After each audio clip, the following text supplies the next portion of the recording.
Thank you so much, ladies and gentlemen. We'd like to welcome all of us into this hall. We'll start in about 2-3 minutes. We'd like to urge that you please move forward. If you look ahead of you and you have an empty seat, that seat is for you. It's not supposed to be empty. Please do well by moving forward. I like to say it, from the last camera, we hope there won't be anyone sitting behind the last camera. Thank you for doing the needful. Thank you for doing the needful. From the last camera, I believe no one will be standing behind the last camera. The roll on my right-hand side, please let's move forward. We have our leaders here present, so we need to start right away. But we need to close the gap for camera purposes. It's necessary. Then we allow those who come in to sit behind. I can see the empty seat on my left-hand side. Let's move up. Let's move forward. Your place is at the front row. Please take your seat at the front row.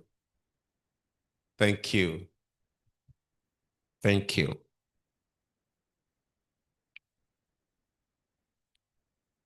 Once again, I'd like to welcome all of us to this engagement, the SECI Organized Private Sector, the OPS Stakeholders Forum on Emerging Task Matters. You agree with me? This is the concern of all of us as an organized private sector in Nigeria.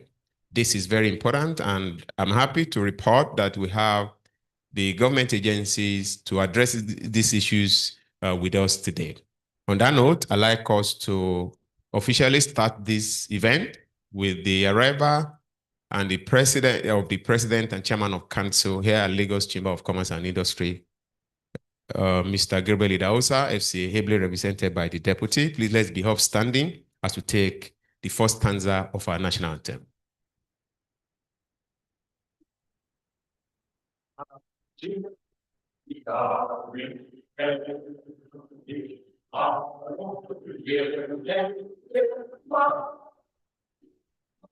Pride and tongues may differ, in brotherhood we stand. I give God and God to serve, our sovereign fatherland. Thank you so much. Please do have your seat. Thank you for showing up this morning. What I promise us today is that we'll keep to time as we have it allotted to each of the items on the order of program. I'm sure as busy businessmen and women, we have other engagement slated for today. I promise to work within the time as allotted. I'd like to first recognize the presence of all of our leaders that are present here today. I'll begin from the SECI side, which is the host.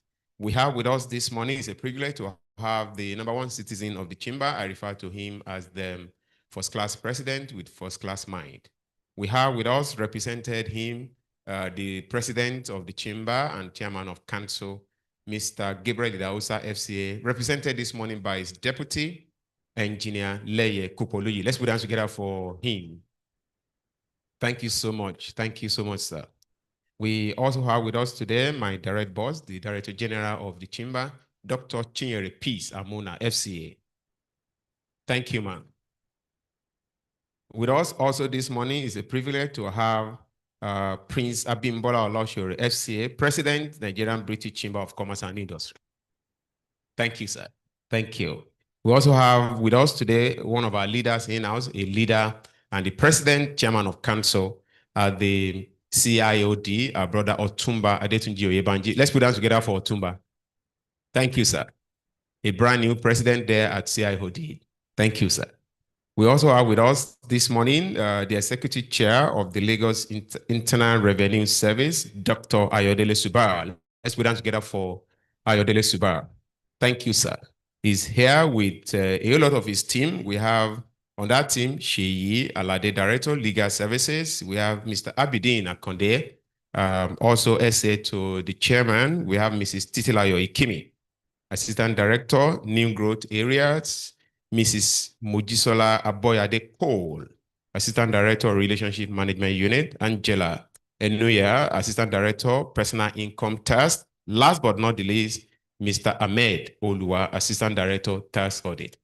Thank you for showing up today. We'd like to also recognize our keynote speaker also today, the Executive Chairman of Federal Inland Revenue Service, ably represented today by Mrs. Stella Ohabuso. Put her hand together for her.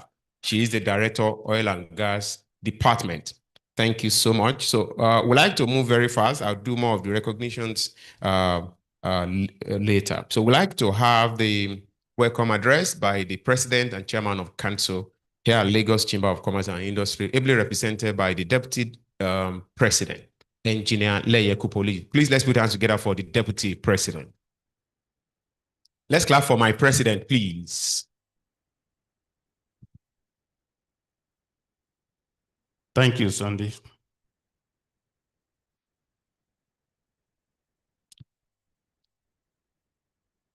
Good morning, all. We are a family of about 3 rooms here. But more importantly, our chairman that is here, the chairman of Lagos Internal Revenue, Dr. Ayodele Subal.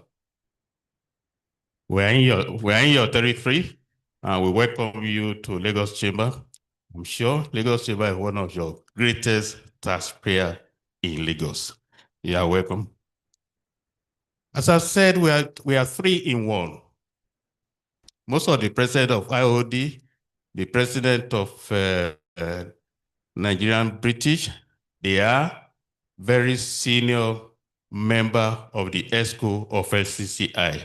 You are welcome again, our president and our member. The representative for the chairman of Federal Inland Revenue. Thank you, madam. And thank you for giving us that gender balance. Thank you for being here. It is an honor to welcome you all to this pivotal private sector stakeholder forum on emergency tax matters. Today's gathering could not be timelier.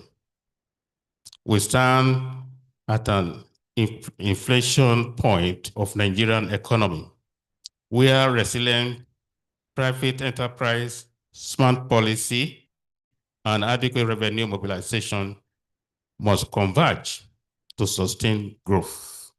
The recent enactment of the tax reform, which we have been celebrating, Act 2025, the most comprehensive overhaul of our taxes.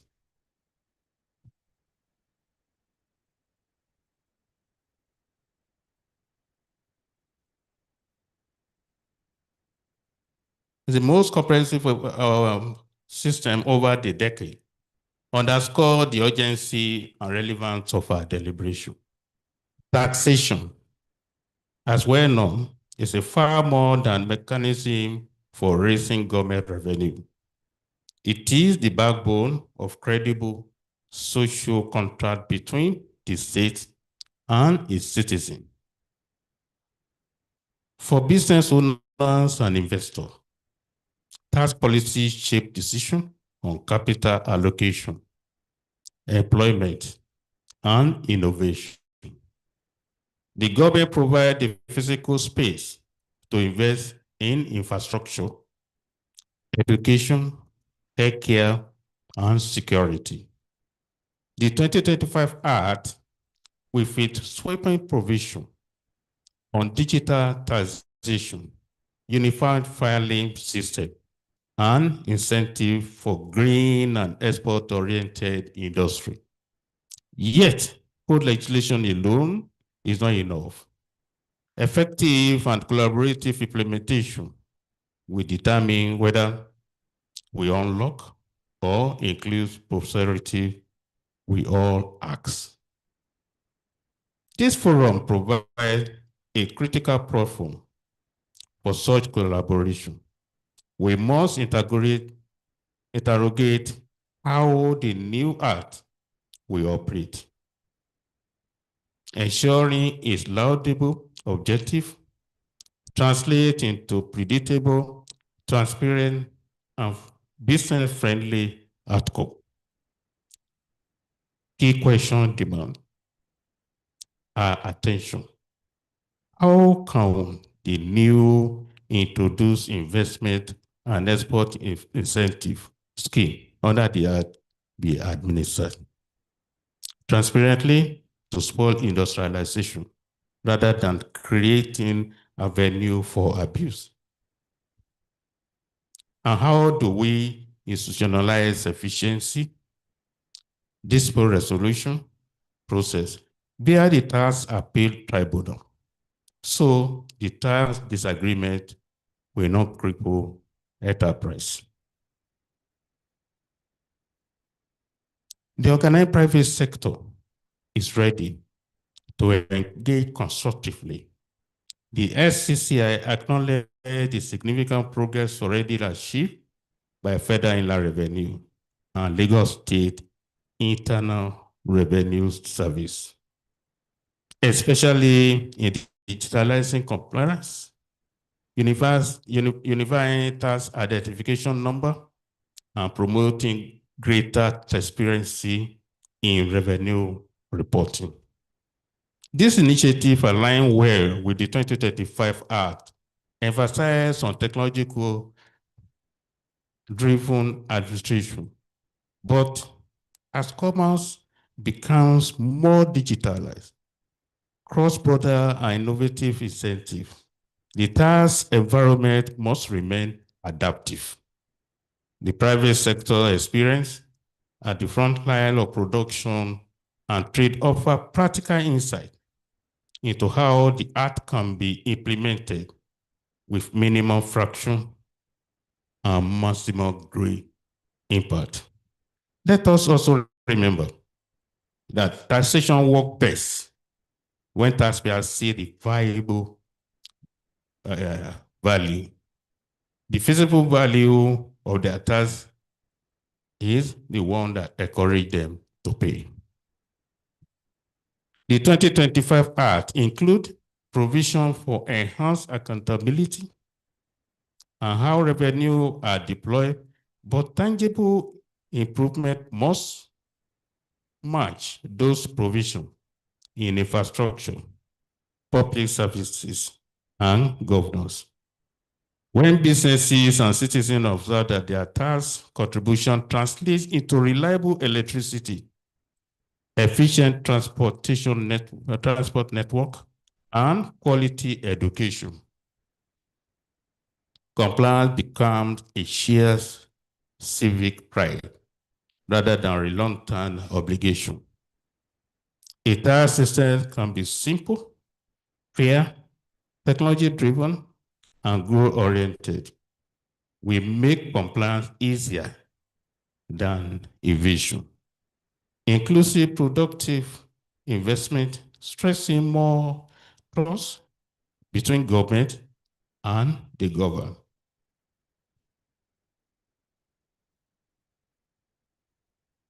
I therefore urge every participant, policymaker, administrator, entrepreneur, and civil society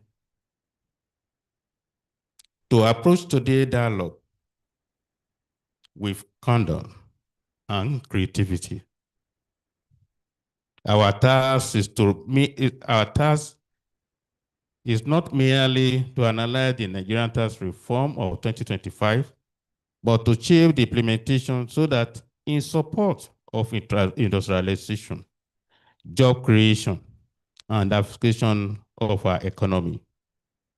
The SCCI is committed to distilling year insight into a formal communique and follow through with the relevant authority to ensure that your recommendation inform ongoing policy refinement. We all need to our member and to Nigerian economy to ensure that the landmark legislation become a genuine catalyst for competitiveness rather than a new layer of complexity.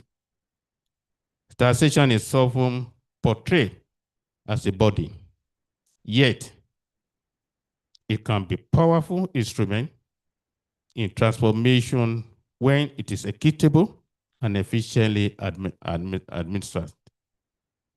With the Nigerian Tax Reform Act 2025 to be enforced by January 2026, we have a unique window to align fiscal policy with aspiration of a dynamic entrepreneurial nation.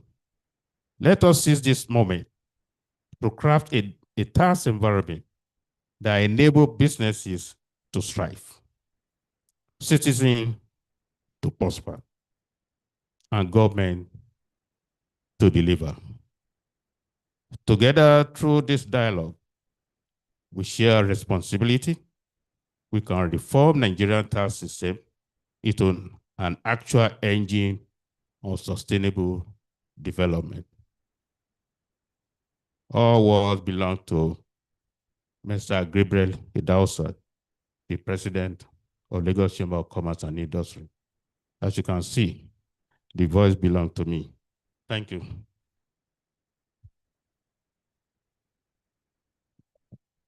Please, let's put hands together very well for the Deputy President. The voice, the note of the President. Thank you so much for a good representation, Mr. Deputy President. Thank you, sir. Thank you so much, sir. Thank you.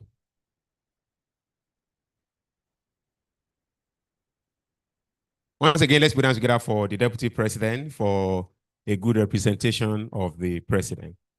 All right, we will do a few more recognitions so fast. It will be, I believe, I won't get a query if I do not do this.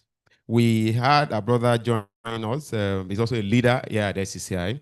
He's a vice president at SCCI and chairman, Public Affairs and Advocacy Committee here at SCCI, Maibon, Sir Ladi Smith, FCA. Thank you so much, sir. Thank you, sir. Also from the FRS side, we have a lot of team. So I will introduce Alaja Aminat Oluwa. She is the head of Taxpayer Education and Enlightenment Unit of the Taxpayer Service Department. She's here with our team. Obasi Clara Mrs., Deputy Director, Tax Controller, Large Tax Office Financial. Is she there? Yes, thank you so much for showing up. We also have with us Okeowo Olukemi Taiwo, Deputy Director, Head of Quality Assurance, Large Tax Department, Oil and Gas. Is Taiwo there? Thank you for coming. You have your time to do the needful later, but now we like to bring up to stage the representative of the Executive Chair of the Federal Inland Revenue, Mrs. Stella Okabuzo, Director, Oil and Gas Department. Let's put hands together for her for a 3-minute presentation. 3 minutes, I believe she can do that. Thank you. Do we have a presentation? Do we have a soft copy of it sent to our people? Okay, they can display while you do the needful. Thank you. Yes, good morning. Standing on behalf of the Executive Chairman of the Federal Inland Revenue Service, please, I don't want you to mind my voice. We lost some of our colleagues in the fire outbreak yesterday. I crave your indulgence. If you can stand up for 1 minute on behalf of those that died.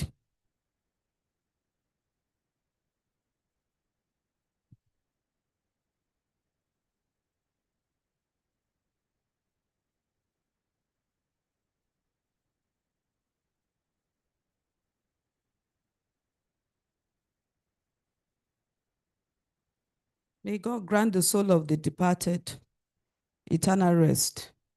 In the name of Jesus. Thank you very much for that. Yes, please don't mind my voice.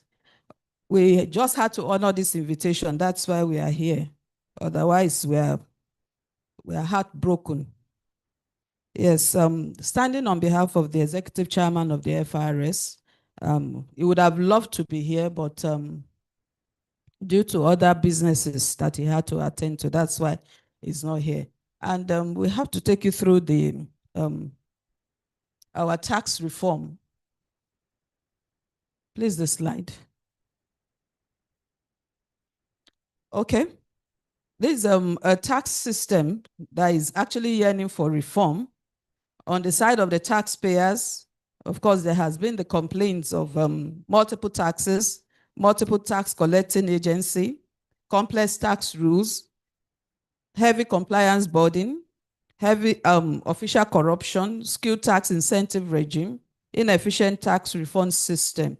And on the part of the general public, we have the low tax to GDP ratio, cloudy and opaque tax administrative system, and then investments on friendly tax system.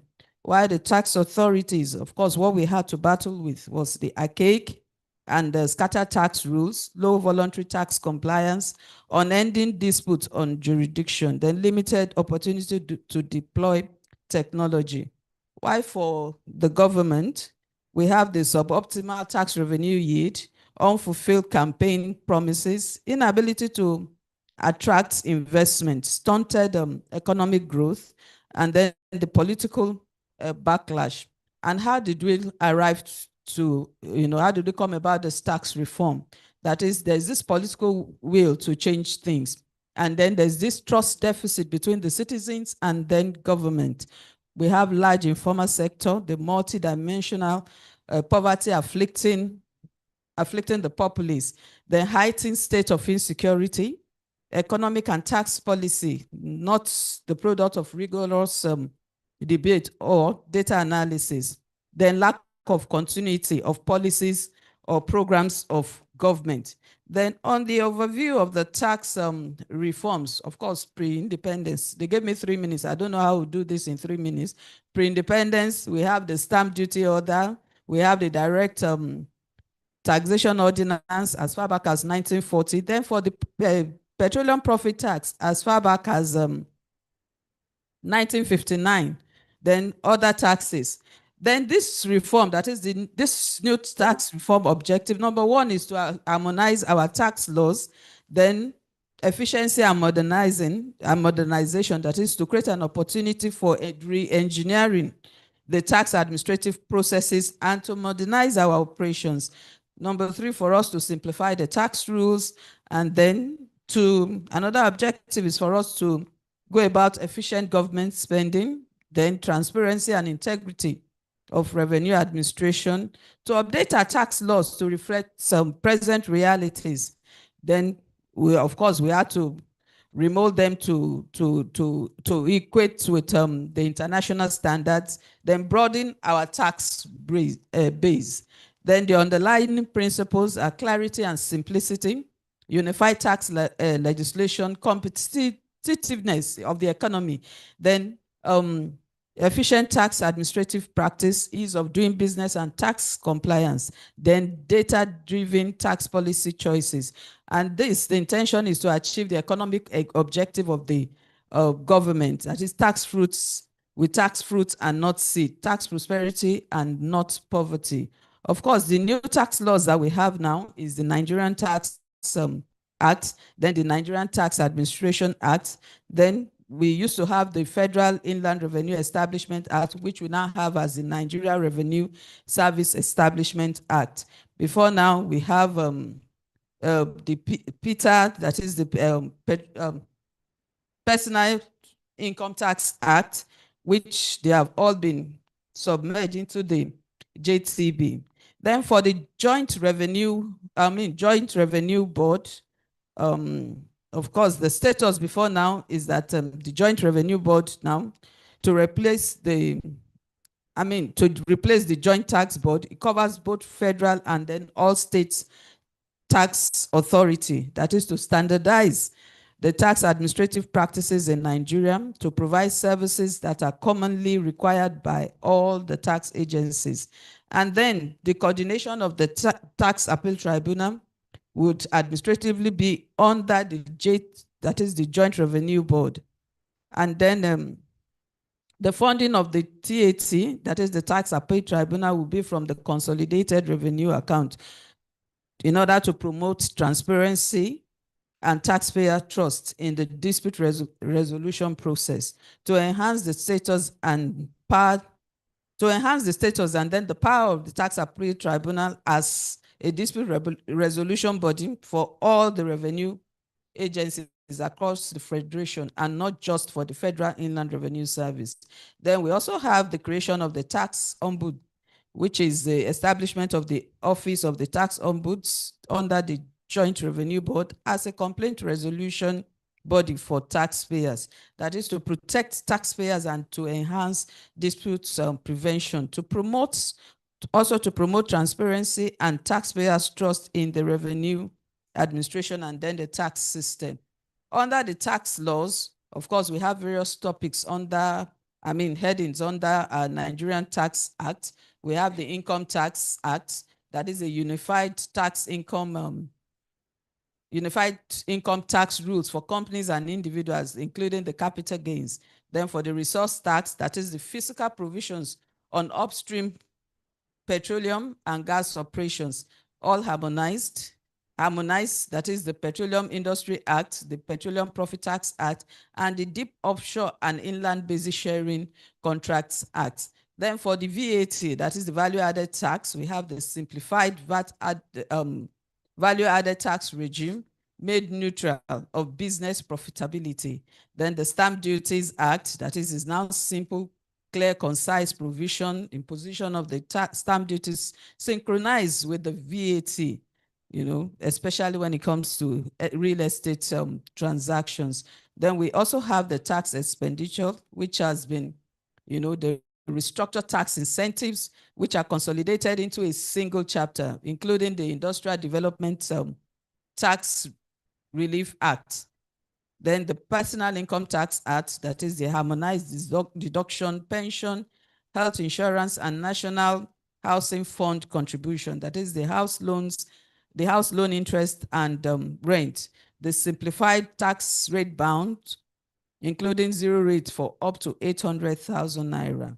Then while for the continuing in the Nigerian Tax Act, for the corporate income tax, we now have two classes of companies, the small and then the large companies. That is, businesses can claim 100% of the qualifying capital expenditure over approved number of years by way of annualized capital allowance. That is no need anymore for the initial allowance. Then for the qualifying capital expenditure, expanded to include the new assets, that is, for instance, the power lines, telecommunication towers, aircraft, and others. Then the dual tax rates, we now have 0% and then 30%, as the case may be. Donation in cash and then kind is now allowable. Then for the generous provisions of the allowable research and development cost, then under the hydrocarbon, we have 30% of funds set aside for abandonment to be deposited in a Nigerian bank. Then for the global minimum tax, we now have 15% of the profit of the company that is constituent entity of the multinational of a wholly owned Nigerian company having 50 billion naira turnover or more in the relevant year of assessment. Then we also have under the Nigerian Tax Administration Act, the relevant tax authority identifies scope of our operations, then the enhanced channel of collaborations among the tax authorities, tax registration, that is clear provisions on registration of taxpayers and issuers of the tax ID. Then there's a possibility now to deregister a taxpayer, as the case may be. Then for tax agents, we have the relevant tax authority. That is, the relevant tax authority may accredit tax agents who intend to represent taxpayers before it. Then for tax refund, that is to be made within 90 days of the decision, post-audit, with option of setting it off against any tax liability of the taxpayer. Then the accountant general of the generals to open a dedicated account for each tax type to pay the tax refund based on estimates provided by the relevant tax authority. Then the refund for VAT without the need for tax audits, as the case may be. Then enhanced penalty for refund frauds. Then on the matter of technology, the relevant tax authority may come about their own tax technology for tax administration. Then the introduction of the VAT fiscalization system. For tax returns, we have the harmonized filing date for all transaction taxes, the estimated tax returns for upstream operations, that is petroleum or gas, then the monthly petroleum royalty returns. Then under the Nigerian Revenue Service Establishment Act, of course, our name will be changing from the Federal Inland Revenue Service to the Nigerian Revenue Service. And then it's adopted to emphasize the tax authority's national flavor. And then our functions will be, that is, may assist the state or local government to administer its taxes, issue regulations, not the board anymore. Then we have the governing council. Of course, NNPC has been removed, while others, the inclusion of the executive directors and other people. Then for the management committee, it's now comprising of the executive chairman and the executive directors. Then our funding will be 4% of the total revenue collected, excluding the petroleum royalty. Okay, a guy standing behind me. Okay, the implication of all this, the implication of this is that is our compliance environment. That is, we now have a unified rule book, the comprehensive rule, leaving little or no gap, the simplified tax rules for easy comprehension, consolidated the returns filing date, oversight of the tax authority's operation, provisions of wholesale deployment of technology, standard dispute resolution regime for all taxpayers. And then for investment and business, the income tax based has been reduced to only 2. Then the reduced tax burden for businesses operating in Nigeria. The tax burden is spread fairly to all eligible businesses. Then small businesses are spared from the income tax, that is, they are taxed at 0%. Then we now have a structured tax incentive, for the agric manufacturing, oil and gas, and then technology.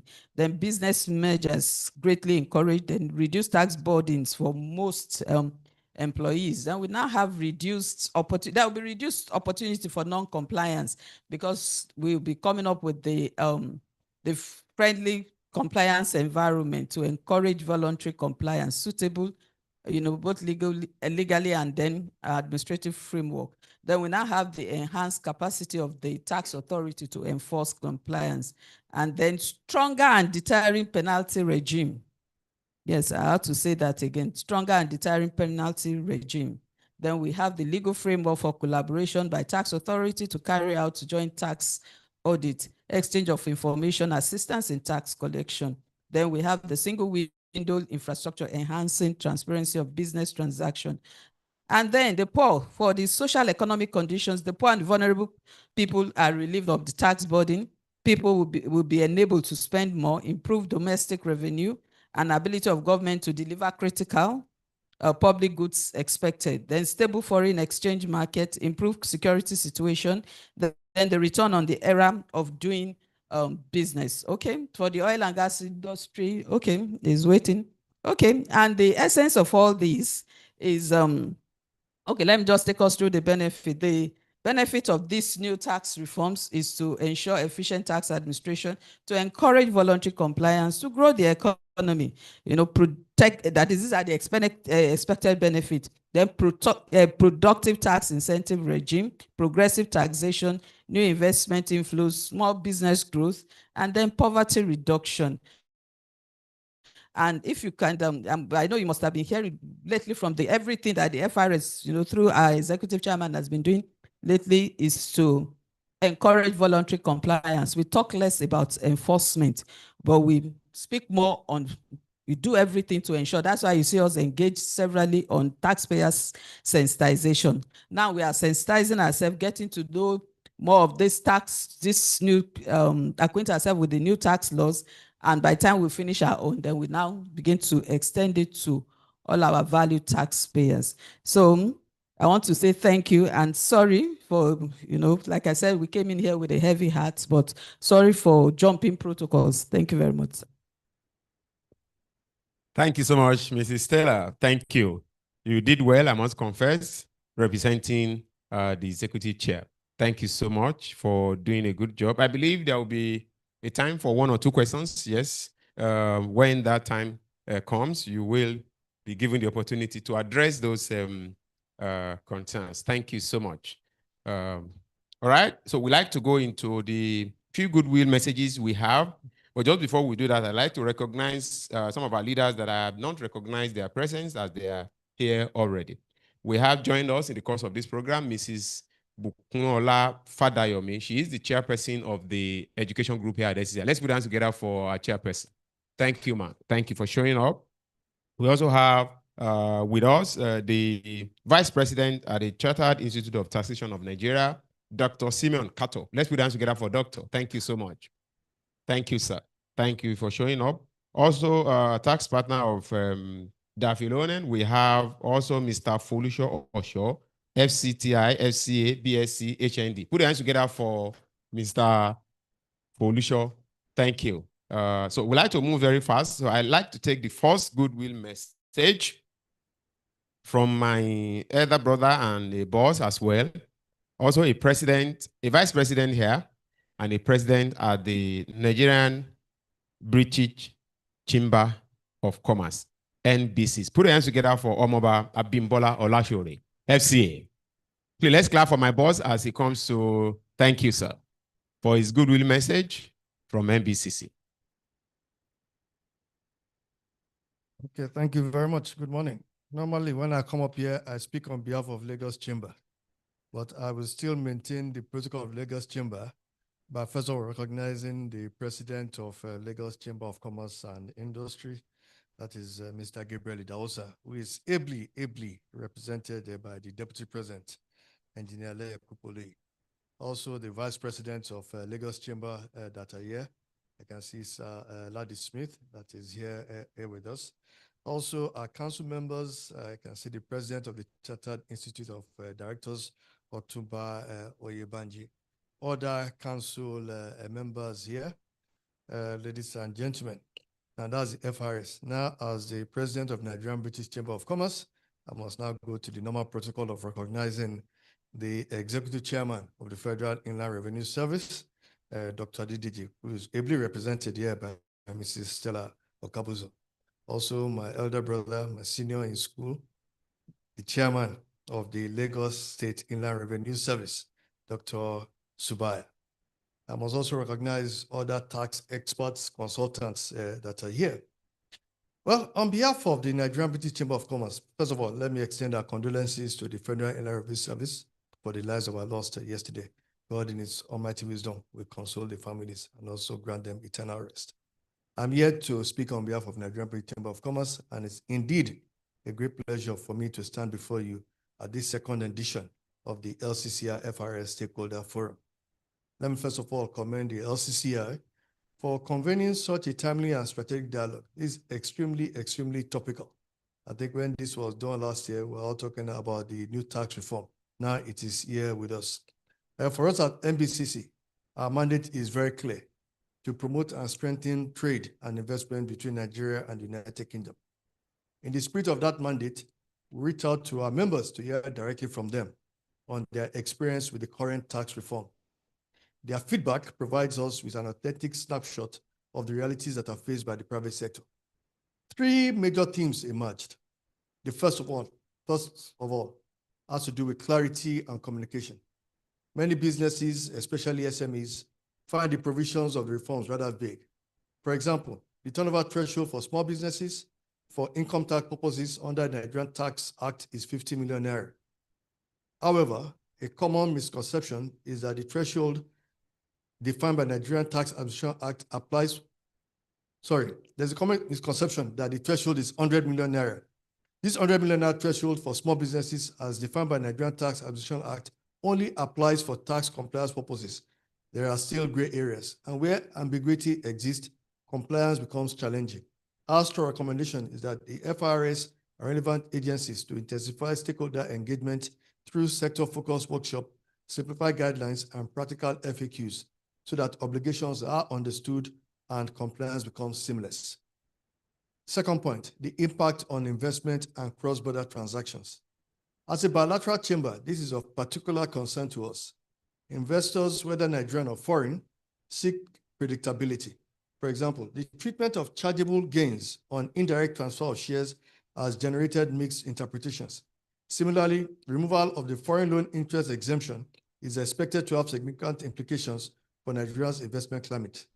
First of all, it will raise the overall cost of borrowing as lenders adjust their pricing to account for the full tax burden on interest payment. Secondly, by eliminating the incentives that once favored longer-term financing, it is likely to discourage the inflow of long-term foreign debt, leaving borrowers more dependent on short-term and often more expensive facilities. Finally, the policy shift will undermine Nigeria's competitiveness in attracting large-scale foreign direct investment, particularly in capital-intensive sectors such as infrastructure, energy, and manufacturing, where long-tenor loans are critical for project viability. The third aspect has to do with multiple taxation. This remains a persistent pain point. For instance, in the logistics sector, businesses often report being stopped multiple times by different revenue agencies on the same delivery route, each demanding levies. The result is duplication, inefficiency, and in some cases, outright discouragement of business activity. We therefore strongly advocate for harmonization through a centralized digital tax registry. This will improve transparency, reduce duplication, and make compliance more efficient. Distinguished colleagues, our members are equally clear on what they want to see going forward. They want to see a tax regime that widens the net to bring in more participants into the system rather than piling additional burdens on already compliant businesses. They want to see fairness and protection for SMEs, which remain the backbone of our economy and must be allowed to thrive. And most importantly, we must have predictable, transparent, and stable tax policies that give businesses the confidence to plan, to invest, and to grow. At NBCC, we don't see advocacy as simply pointing out challenges. We see it as a call for partnership with government, with regulators, and with institutions like FRS. We believe that by working hand in hand, we can design solutions that not only generate revenue for the government, but also create an enabling environment for enterprise and investment. So we commit ourselves to three things. We'll continue to provide enlightenment platforms where businesses can better understand and adapt tax policies. We must channel constructive feedback from the private sector to policymakers in a collaborative manner. And we must stand firmly for fairness, inclusivity, and balance in the tax system, where revenue generation and economic growth are not opposing goals, but complementary objectives. In conclusion, the Nigerian British Chamber of Commerce reaffirms its commitment to being a trusted partner in building a tax system that works for government, for business, and for the Nigerian people. We do believe that a truly reformed tax regime not only mobilizes revenue, but also encourages compliance, it attracts investment, and it strengthens Nigeria's economic foundations. On this note, we commend the Lagos Chamber of Commerce and Industry once again for providing this platform, and we extend our goodwill for a fruitful and impactful forum. Thank you very much. Once again, please put your hands together for the president of the Nigerian British Chamber of Commerce and Industry. Thank you so much, sir.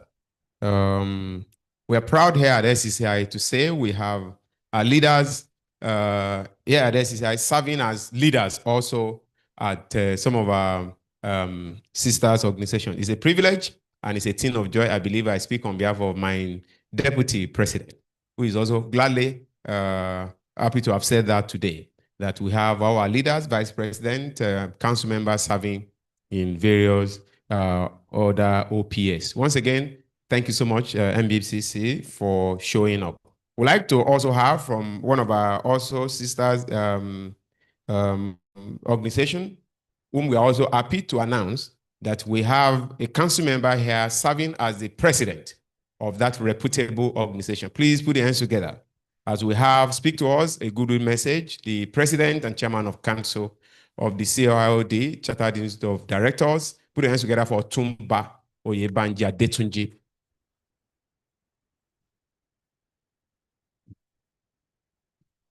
Please, let's clap for Tumba once again. Thank you very much. Please, I hope you will not stand here. Don't intimidate me. But I know you won't give me more than 5 minutes, so I'll try and be very brief. Okay. The President and Chairman of Council of Lagos Chamber of Commerce and Industry, Mr. Gabriel Idahosa, ably represented by our very able Deputy President, Engineer Leye Kupolui, the Executive Chairman, Federal Internal Revenue Service, ably represented by Mrs. Stella Okabuzo. Again, our condolences on yesterday's incident.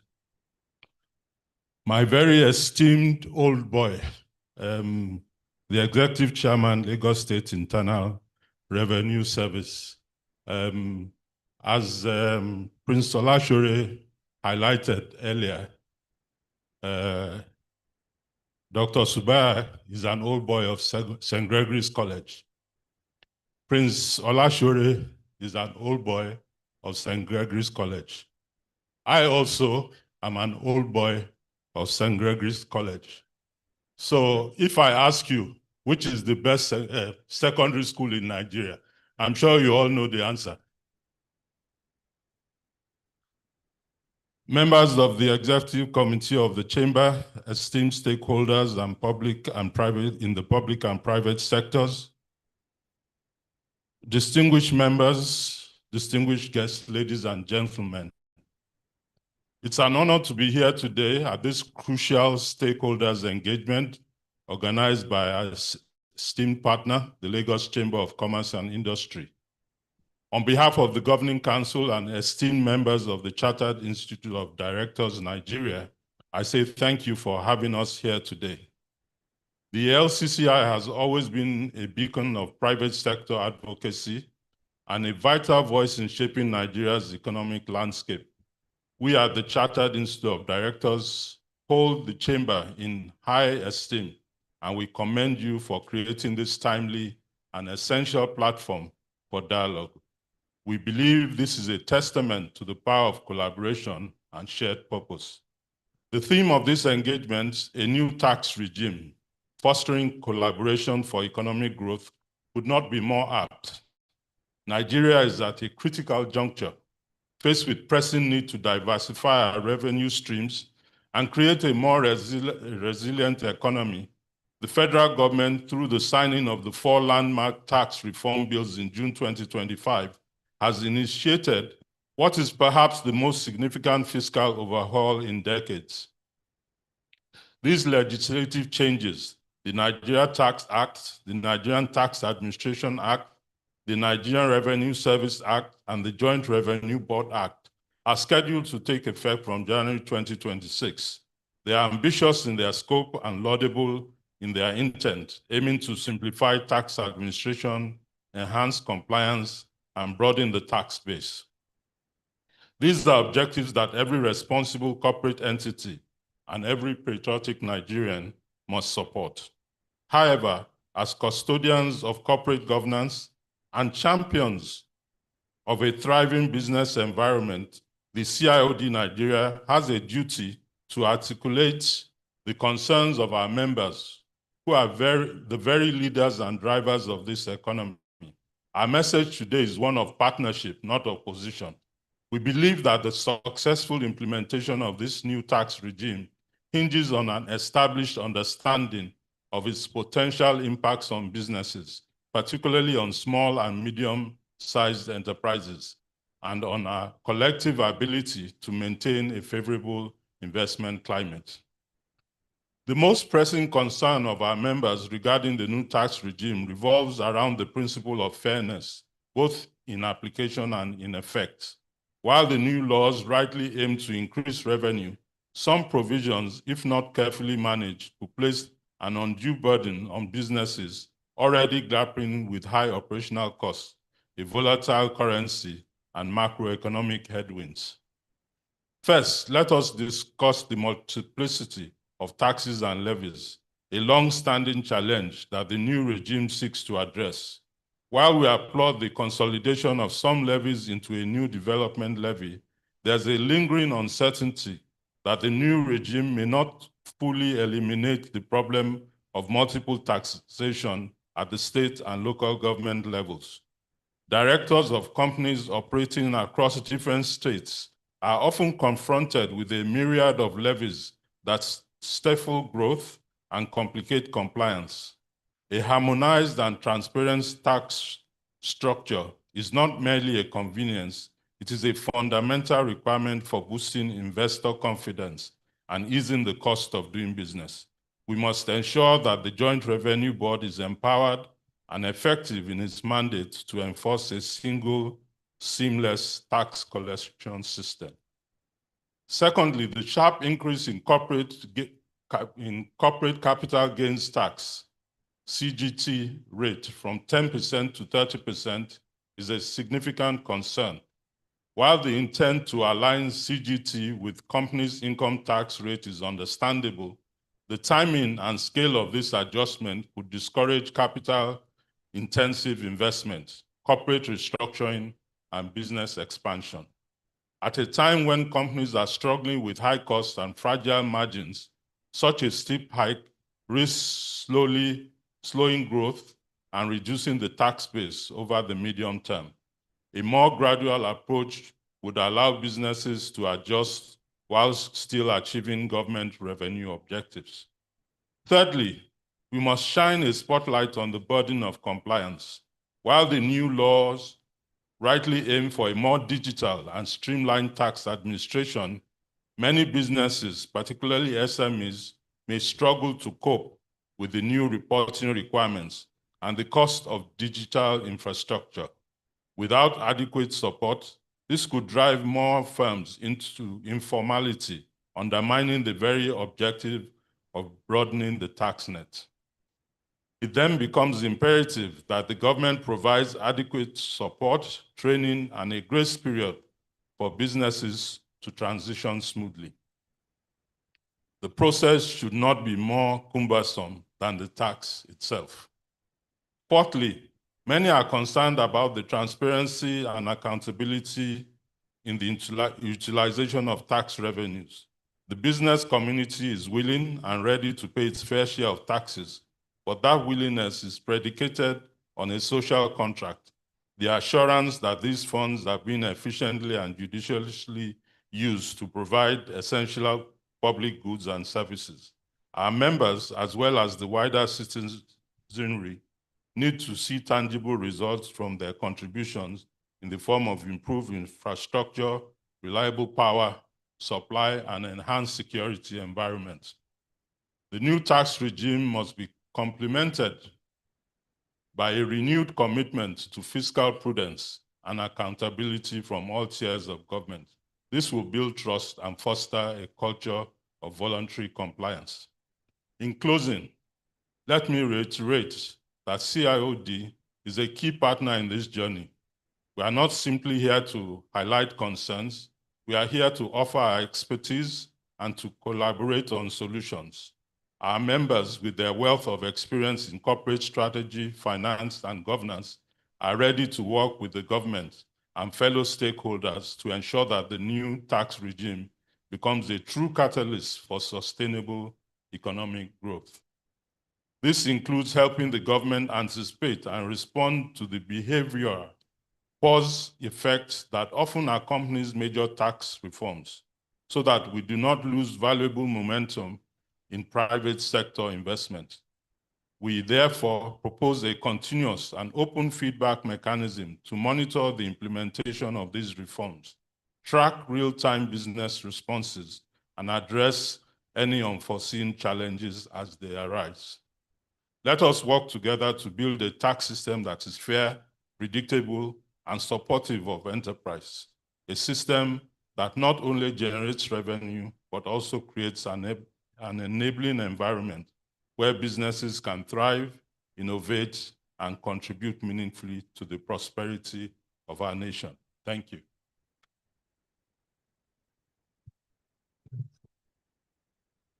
Very well.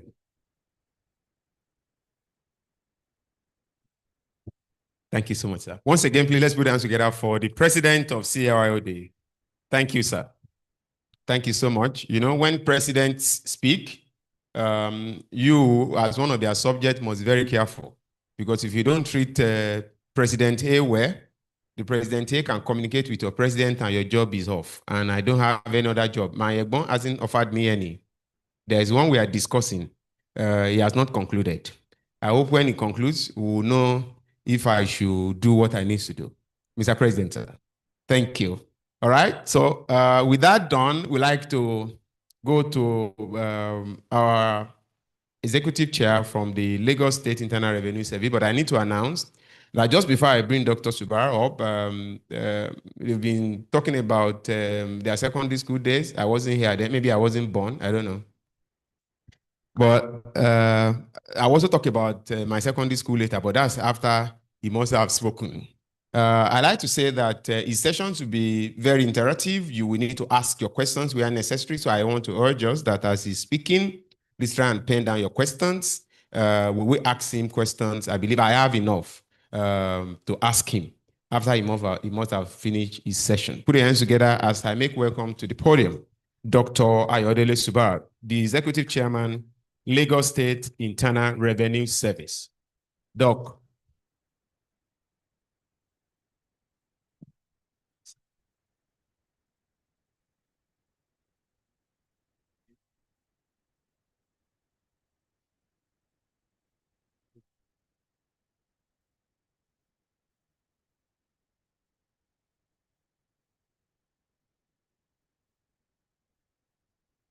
Please.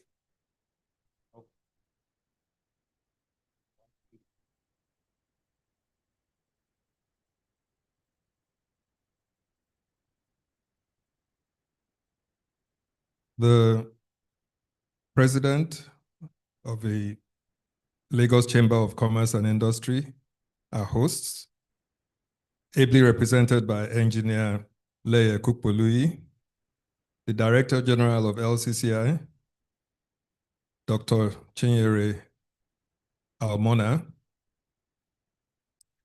Prince Abimbola Olashure Obgregs, Otumba Adetunji Oyebanji, I repeat, my senior in school, Dr. Simon Cato, the representative of the chairperson, the chairman of Federal Inland Revenue Service, Mrs. Stella Okabuzo. Again, we all sympathize with you on your loss. I think, Dr. Simon Cato, who is also the vice president of CITN, we regard them as our sister, our mother institute. I hope I've not offended ICANN. So, we're here today to discuss compliance enforcement and implications for businesses in Lagos of the tax acts. Esteemed members of the Lagos Chamber of Commerce and Industry. Oh, I'm sorry, I didn't recognize directors of FRS and directors of LRS. Apologies. And of course, all the heads of the various tax consulting firms. And of course, my dear brother, Sir Aladi Smith. Representatives of the federal and state tax authorities, valued stakeholders in the private sector, colleagues from the professional bodies, tax consultants, members of the business community, and all invited guests. It is with great honor and privilege that I stand before you today at the second edition of the LCCI Stakeholders Forum on Tax Matters, themed New Tax Regime, Compliance Enforcement and Implications for Businesses in Lagos. As Executive Chairman of LRS, I recognize the critical importance of this forum in fostering constructive dialogue between the tax authority, the business community, and professional tax consultants. As it is, the speakers before me all emphasized the need for this communication, effective communication. Today's gathering represents more than a conference. It most importantly embodies our collective commitment to building a transparent, efficient, and business-friendly tax ecosystem that supports not only Lagos State's economic development objectives, but that of Nigeria. A lot of my references will relate to Lagos that I represent. The complexity of modern taxation transcends the traditional boundaries between tax authorities and taxpayers. Today's fiscal environment requires a symbiotic relationship built on mutual understanding, shared objectives, and collaborative problem solving. This forum serves as a crucible where policy meets practice, where theoretical frameworks encounter real-world business challenges, and where sustainable solutions emerge through constructive engagement. The recent signing of comprehensive tax reform laws by His Excellency, I'm expecting the control room to change the slides. Okay. The recent signing of comprehensive tax reform laws by His Excellency Asiwaju Bola Ahmed Tinubu, GCFR, marks a watershed moment in Nigeria's fiscal policy evolution. These reforms, while addressing long-standing structural challenges in our tax system, present both opportunities and implementation considerations for both the tax authority and businesses operating in Lagos State. As Nigeria's commercial nerve center, contributing over 30% of the nation's GDP, we bear a unique responsibility in demonstrating how effective tax administration can drive economic growth while maintaining taxpayer confidence. Our success in this endeavor depends not merely on regulatory compliance, but on fostering a culture of voluntary compliance rooted in understanding and trust. This makes today's deliberations timely and important. The new tax regime introduces far-reaching improvements to Nigeria's tax administration. By consolidating multiple tax laws into a unified framework, it eliminates confusion, reduces compliance costs, and creates a clearer structure for businesses. Enhanced digital infrastructure now supports seamless taxpayer experiences, covering registration, filing, and payments, while harmonization of taxes and revenue collection between federal and state authorities help curb multiple taxation and fosters a more predictable business environment.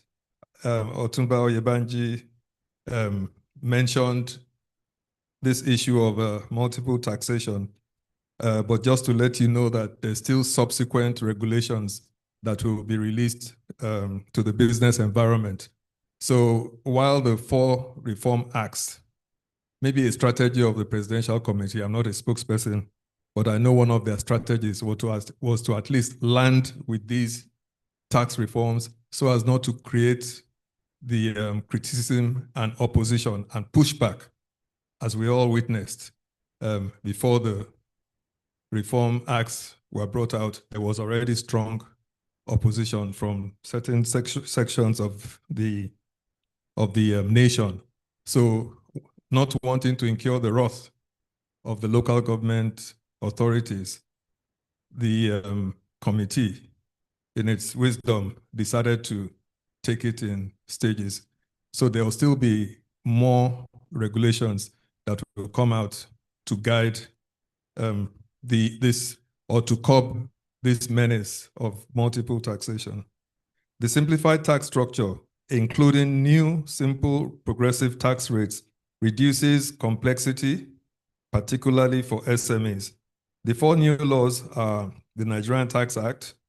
I won't go into details since the chairman, FRS rep, has already talked about Nigerian Tax Act, Nigerian Tax Administration Act, Nigerian Revenue Service Establishment Act, and the Joint Revenue Board Establishment Act. Tax obligations and reliefs of individuals under the Nigerian tax laws. Registration, identification, all individuals liable for tax must register with tax authorities and obtain a tax ID. Non-resident individuals earning income in Nigeria must also register and obtain a tax ID. All virtual asset service providers shall, with or without notice, in addition to the returns provided in sections 11 and 13 of this act submit to the relevant tax authority additional returns. Of course, this is in recognition of the expanded chargeable incomes that have been recognized. So virtual assets, the tax authorities want to review these a little bit more. Filing and compliance. Individuals must file annual tax returns, including all sources of income, not just salary. Use of digital platforms for tax return filing, record keeping, and remittance is required. For personal income tax liability, individuals must file annual tax returns, including all sources of income, not just salary. We keep on repeating, not just salary, because the custom is for people to allow their employers to file on their behalf under the H1 scheme. And then they forget the global income or worldwide income, if I can use that, there are other sources of income. So we expect that all individuals will continue to file in the usual manner. Rent relief deduction. All taxable persons who pay rent may deduct rent relief from their taxable income. The deduction is capped and eligibility requires proof of rent paid in addition to the details of the landlord. Homeowners who use their own home are not eligible for the rent relief. The income bands have been revised to reflect inflation. For example, the PIT bands operators, first 800,000, 0%. Next portions at increasing rates of 15, 18, 21, 23, and the top tax rate of 25% for incomes above 50 million. The effective tax rate for the lower band is set at 11%, while the higher income earners is set at 25%. Taxation of wider sources of income. Sorry, what I just mentioned. Income from virtual or digital assets, non-traditional sources, such as prizes, honoraria, grants, awards, derivatives, money instruments, etc. Fees and commissions earned abroad by resident individuals are also taxable. For capital gains, again, Otumba called out on this issue of capital gains, which has been reviewed. The threshold exemptions have changed. Gains from certain asset disposals remain exempt. For example, low-value personal chattels like personal vehicles, private residences, and adjoining parcels of land to the extent of 1 acre. But most gains are taxable under PIT aligned rates rather than the CGT rate that used to be 10%. So for the corporate bodies, like Otumba said, 30%. And for individuals, it will depend on your effective tax rate. The exemption for compensation for loss of employment or personal injury has been increased from 10 million previously to 50 million. Amounts up to 50 million are tax exempt. Valuation of benefits in kind. Defined valuation rules now apply to benefits in kind, such as market value caps for rent, free accommodation, and employer-provided assets. Valuation of benefits in kind on accommodation must not exceed 20% of the annual gross income. So it's actually 500,000 or 20%. Residency rules, tax liability, particularly for foreign income, non-resident activities, depends on residency.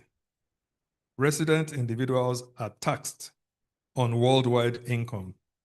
Non-residents are taxed on incomes only sourced in Nigeria.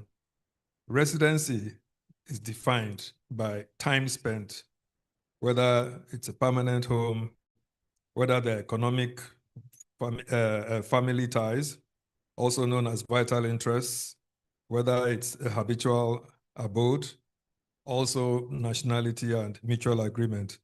So these are the various factors that can trigger this issue of double taxation avoidance. Maintaining proof records. Individuals claiming deductions like rent relief or expenses, must provide proof. For example, receipts. Under the Nigerian Tax Act, company tax obligations vary depending on annual turnover, with some requirements applying to all businesses regardless of size, the general obligations. I think it was Prince Olashore who mentioned that there's a bit of, we need a bit of clarity. But I think it's practically clear for SMEs, it's 100 million or not more than 25 million in assets. All companies must obtain, register, and maintain a valid tax ID. There's also been a lot of controversy around this issue of the tax ID linked to bank accounts. So the general idea is that all residents provide their tax ID at the point of opening their bank accounts or even subsequently. So the language actually says taxable persons. So it's been a bit confusing. Who determines who a taxable person is? From the perspective of the individual, everybody will say, I'm not a taxable person. So, you know, maybe there's a bit of room left for people to want to wander into taxable or non-taxable. But ideally, the whole idea is that everybody has a tax ID, which is a global concept in all parts of the world now. Even Nigerians who go to open accounts in either the UK or the US, you are also required to give your tax ID wherever you are resident. All companies, I think I mentioned valid tax ID of all employees also on all monthly and annual returns filed. Include tax ID of its contractors and suppliers on all withholding tax schedules and documents. File tax returns digitally via platforms approved by the tax authorities, which is one of the beauties of these new tax acts. It makes electronic filing practically compulsory because we can all see it leads to a lot of efficiency, effectiveness, even proper accountability on all sides. Proper accounting books and records need to be maintained, and the tax authorities need to be informed whenever there's any change in particulars. Other obligations include ensuring that staff of companies have valid tax ID. We still have that problem. It's a very big problem for us in the tax authorities. People employ staff and do not register them with the tax authorities. And they deduct from the salaries of these staff members and often do not even remit. So this is actually practically outlawed now. So a lot of the companies could get away with it before under the manual system and under our legacy system where you could remit bulk amounts deducted without submitting a schedule. So at the end of the day, it causes a problem even for the staff members, because when they want to collect or when they apply for tax clearance certificates, we have no record of them. That's because their employers did not register them and have not been remitting. So it causes a lot of conflict. So this is one of the benefits of digitizing all operations. It works for everybody. Right to request for adequate deductions and reliefs to be claimed. Ensure that in the event of winding up, the liquidator prioritizes the freeing of outstanding tax liabilities of the company before distribution of assets to shareholders. This again has always been contention, whereas receiver managers or even liquidators, wind up companies without even informing the tax authorities. So this oversight is being corrected. Other obligations pursuant to Section 41 of NTAA, specific issues disputed or errors observed with monetary values. We're talking about objection now, where there are objections to tax assessments. Certain documents must be provided along with the letters of objection. Amendment required to be made so as to resolve the dispute or correct the error. There must be justification for the amendments, amount of assessable and total profits, income, or value of transactions admitted by the taxable person.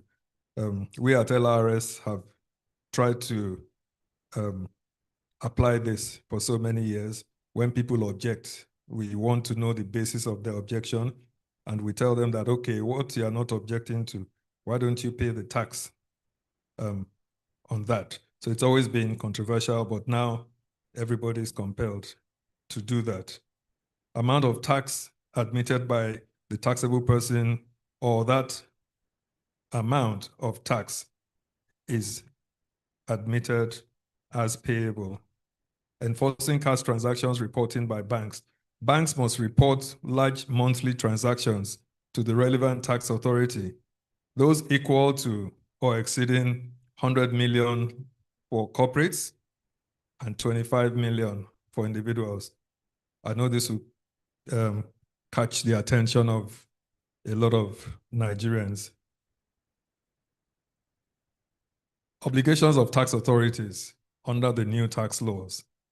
Issuing tax identification numbers. So all the tax authorities, federal, state, and the JTB are empowered to assign tax identification numbers to persons not yet registered. Additionally, taxpayers must register with the tax ID before opening bank accounts and notify the Nigeria Revenue Service of any changes within 30 days. Persons and businesses with existing TIN or taxpayer IDs need not re-register. A lot of people have said things to the contrary, but ideally, if you already have a tax ID, there's no need to go again to go and register because you want to open a bank account. Tax authorities must now merge, suspend, or deregister tax IDs. This is where there are multiple. Rewarding whistleblowers for tax enforcement. Section 69 of the NTAA mandates that the tax authority establishes incentives to reward whistleblowers who provide information leading to tax recovery or enforcement actions while protecting their confidentiality. Adoption of digital platforms for filing and payments. Tax authorities must ensure deployment of technology for ease of the tax operation pursuant to Section 71. So it's been on the Federation for many years.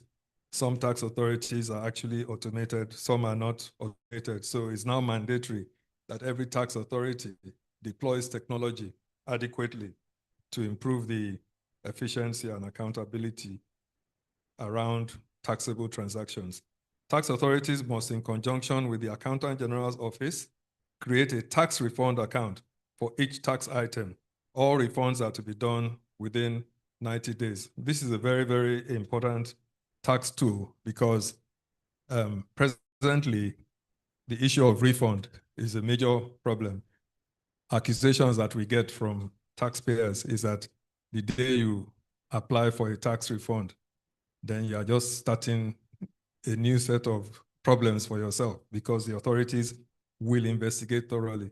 But it's only, it's important that such claims are investigated so that false claims do not become the order of the day. But the good news is that there will now be tax reforms and tax refunds, and all the tax authorities are mandated to make sure that they have provision. And one thing it does is that, like in other climes, people get assessments, they're ready to pay. Even if they feel that the assessment is overstated, they will still go ahead to pay because they know that they can get a refund. But in Nigeria, it's a different ball game. So these laws now make it compulsory that funds are set aside, a certain percentage of collections should be set aside to make sure that if there are claims, it will then encourage taxpayers, even without argument, to pay down on assessments, even where they feel that these have not been properly stated. Taxpayer rights are reinforced with clearer timelines for assessments and appeals, including the requirement for tax authorities to respond to objections within 90 days. I often get a lot of stick for this. At fora like this, question time, everybody's asking, our tax audit has been lingering for 2 years, 3 years. Why isn't it complete? But the truth is that it's the consultants that usually make these accusations.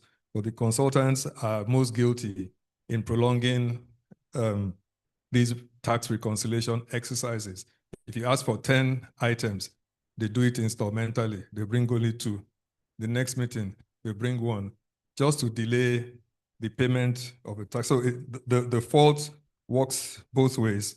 So with this limit, upper limit of 90 days, it's also a tall order for us, but we have to make sure that we comply with this so that there are no endless open files. A noteworthy power of the tax authority is the power of substitution, pursuant to Section 60 of the NTAA. This simply means that the tax authority can assign an outstanding tax liability. I hope you're not coming behind me. You gave me a job. This is not a 10 or even 20-minute job, but I'll just try to be as fast as I can.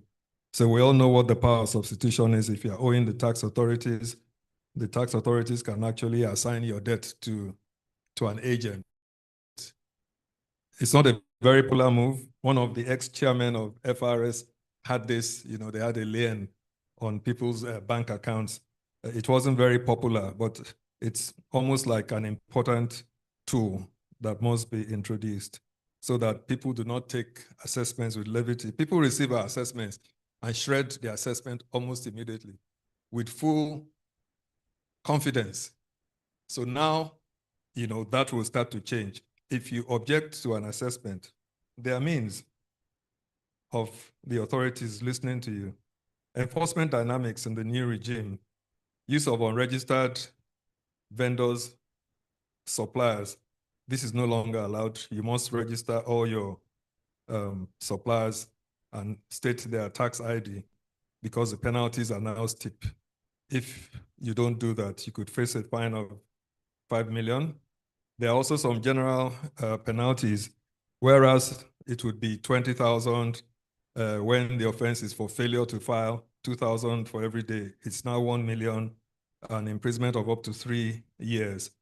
Dispute resolution, my colleague from FRS also mentioned that we now have the tax appeal tribunal.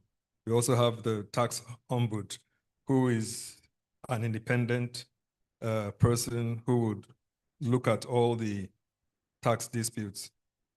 Administrative penalties, new law introduces administrative penalties which do not require convictions by any court of law. For instance, if you didn't file in the past, the tax authority could do nothing.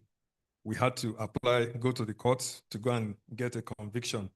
And at the end of the day, 3 years, 4 years, 5 years, the fine is 50,000. It made no sense. But now there are some changes on that. The tax authorities need not go to the courts anymore to go and get a conviction against you. So I talked about the tax ombud already. Enhanced penalties for non-filing. Penalty for non-filing is now more defined. 100,000 for the first month of default and 50,000 for every subsequent month the default lasts. Benefits include unified digital payee filing. Employers can remit and file payee returns electronically, reducing interface with tax officers. And that's one great thing about this automation. You don't have to talk to any LRS staff. Just go on your system and transact your tax business without talking to anybody. Improved refund and credit mechanism. I talked about that already. Statutory clarification of gray areas via advanced rulings. This just simply talks about public notices that we used to issue. So from time to time, we will issue papers to clarify gray areas of laws. It could also be triggered by a taxpayer wanting an opinion on certain tax transactions. Concerns stricter payee penalties. Failure to deduct or remit payee attracts an administrative penalty of 40%, in addition to 10% penalty plus interest rate, CBN interest rate plus up to 3 years imprisonment. Greater compliance demands mandatory monthly electronic remittances and stricter record keeping for both employers and employees. These benefits, in continuation, threshold release, businesses with turnover less than 100 million and less than 25 million in assets are exempt from company income tax, freeing resources for growth and expansion. Simplified PIT returns, direct assessment framework now digital, so it's easier to file. Whistleblower system, I think I mentioned that already. So the concerns for businesses will tend to come around SMEs without IT infrastructure. It simply is going to increase their costs of compliance. Expanded PIT days, non-cash employee benefits, grants, and digital income streams are now taxable, increasing compliance demands. Higher PIT exemption thresholds raises the tax-free allowance, shielding very low-income earners. Opportunity for formalization is also a benefit for these informal, the SMEs, basically. States are empowered to apply turnover-based presumptive PIT for micro businesses. So the concerns around this include this mandatory registration. Informal operators are expected to obtain a tax ID, while they also are expected to do e-filing. So the concerns are around increased costs for them. Opportunities and benefits of the new tax regime: access to contracts and financing, reduced risk of penalties and disruptions, enhanced reputation and trust, long-term cost savings. While the new tax regime brings considerable prospects, it is important to acknowledge certain transitional realities that business must prepare for. The shift from the old laws to the new framework will naturally require adjustments. Many SMEs may need additional support in adopting digital systems and aligning their record keeping. There may also be short-term concerns about how existing assessments and ongoing obligations under the old laws will align into the new provisions. Another issue raised by businesses is the potential conflict between federal and state enforcement systems. However, the reforms themselves are designed to reduce duplication through stronger coordination frameworks.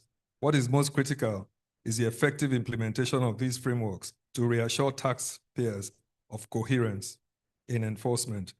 In summary, these are not obstacles to the reforms, but areas that call for continuous engagement, clarity, and phase support, just like Otumba Olashere told us. With proactive communication, stronger collaboration, and joint problem-solving mechanism between the government and the private sector, these transitional issues can be managed smoothly, allowing the reforms to deliver full benefits. The LRS recognizes its pivotal role in ensuring smooth implementation of the new tax regime. Our commitment extends across multiple dimensions. Comprehensive stakeholder engagements. We're committed to maintaining open channels of communication with business community through regular consultative forums like this LCCI platform. We also have all sorts of fora involving the Manufacturers Association of Nigeria, NECA, Chartered Institute of Directors, NASME. We have close working relations with Chartered Institute of Taxation of Nigeria, and also with practitioners to co-create solutions that balance compliance with competitiveness. We also have a lot of one-on-one meetings. We have collaborative policy development processes. We have enhanced taxpayer support services.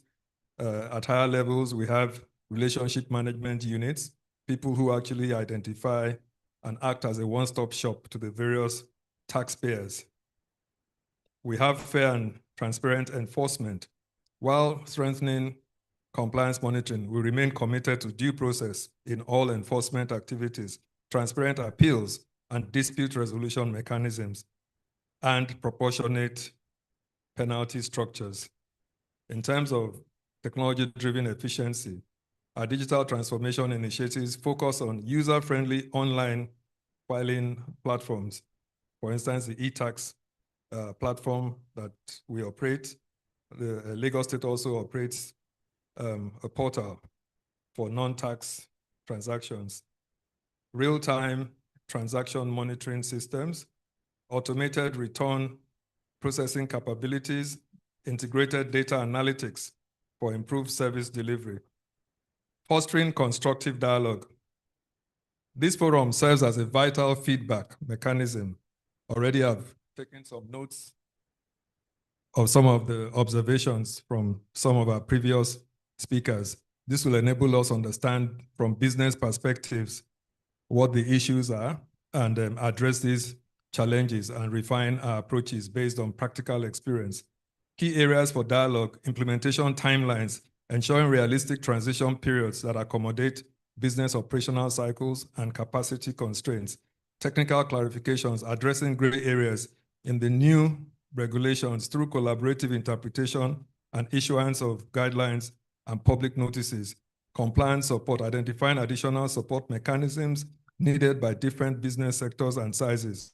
Enforcement protocols, establishing clear, predictable enforcement procedures that balance compliance objectives with business continuity needs. In conclusion, the new tax regime is a bold step towards building a modern, efficient, and equitable tax system for Nigeria. For Lagos, it presents both responsibilities and opportunities. Businesses must adapt quickly, while tax authorities must provide clarity, fairness, and partnership. Ultimately, the reforms will succeed only if government and the private sector work hand in hand. I think all the previous speakers also mentioned this level of collaboration and cooperation. LRS reaffirms its commitment to supporting businesses with the guidance and services needed to thrive under the new framework while fulfilling civic obligations.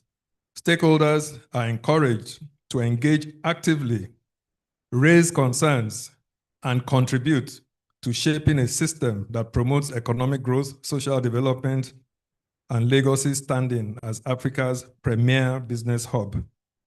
On this note, I was requested to formally declare the Lagos State tax session of the LCCI Stakeholders Forum on Tax Matters. Now, it probably was done earlier, but symbolically, since I was given that role, I must make mention of that. Thank you very much for your attention. Thank you very much, LCCI, for providing this forum. And thank you, everyone, for listening to me. I wish you a productive and enlightening session. Thank you.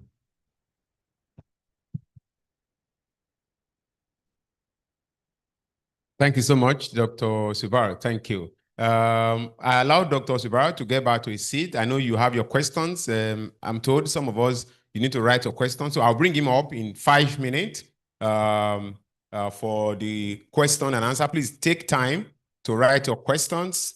While you are writing your questions, I'd like to bring up for his short remarks. He has told me he will spend like 3 minutes. The Vice President, Chartered Institute of Taxation of Nigeria. Please put your hands together for Dr. Simon Cattle. Please, while Dr. Simon is making his goodwill, please get your questions ready for our LIRS. Thank you. Thank you very much, MC.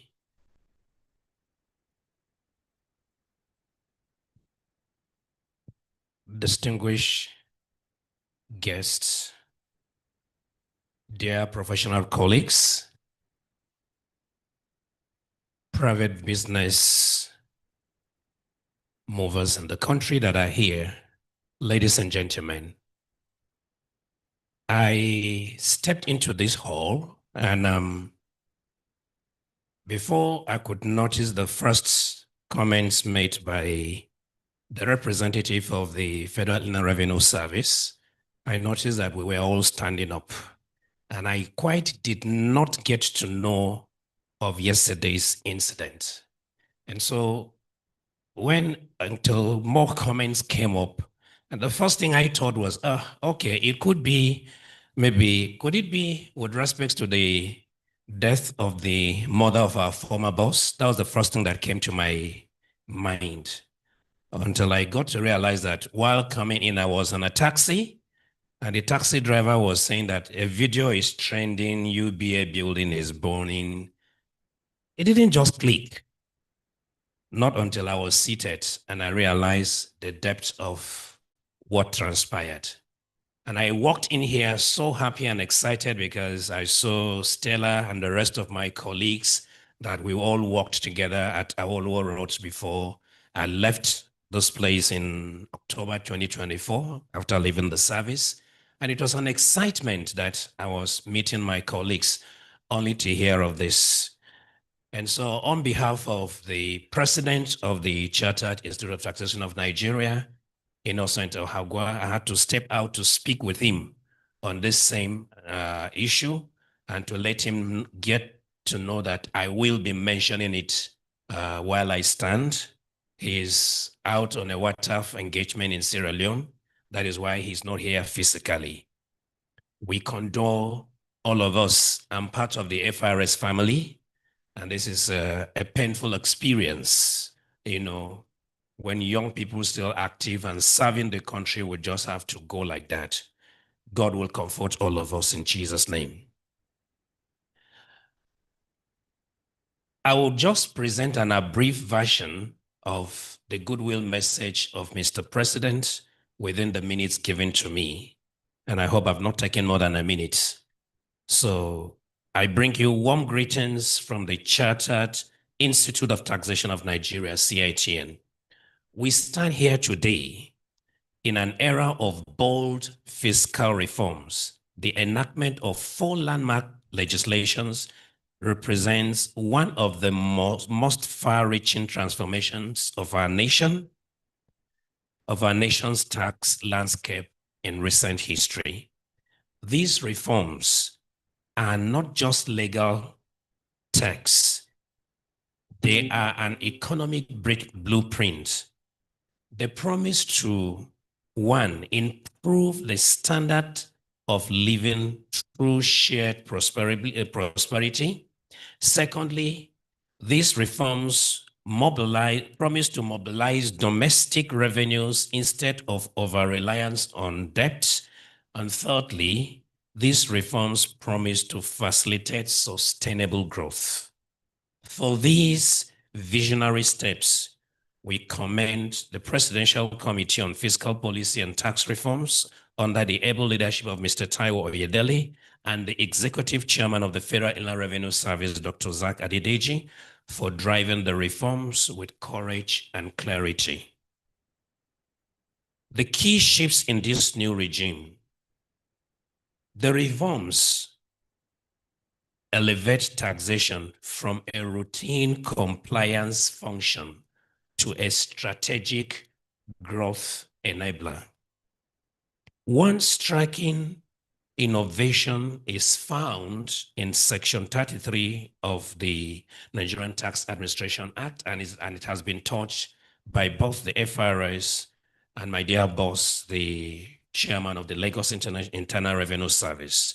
And I put them in bullet points as follows. 1, only taxpayers or accredited tax professionals can now file valid returns. Secondly, every return must be accompanied by a declaration of truth and completeness. Thirdly, tax agents must also attest to technical competence and the highest ethical standards. For businesses represented here, whether multinationals, SMEs, or startups, these laws provide not only clarity, but also opportunities. And a few of these opportunities include the enhancement of incentives and reliefs, protection against abuse, incentives for strategic sectors like the agri sector, manufacturing, technology, manufacturing and technology. All these ones now benefit from targeted reliefs. These reforms therefore create a win-win pathway. Low-income earners and small businesses are provided reliefs, and the private sector enjoys tools to grow competitively. And then government in the long run secures revenue for national development. Our role as an institute in supporting the reforms. As a professional community, CITN has not been passive. We have already rolled out multiple initiatives to support the smooth transition into this new regime. And this includes continuous enlightenment, weekly tax nuggets, CITN tax academy programs, professional standards and ethic frameworks for members and standard of taxations, STS, and also we have improved even more on our mandatory professional training programs, amongst others. In conclusion, distinguished ladies and gentlemen, the tax reforms of 2025 are not an end in themselves. They are a means to build a Nigeria where taxation fuels trust, compliance, and inclusive prosperity.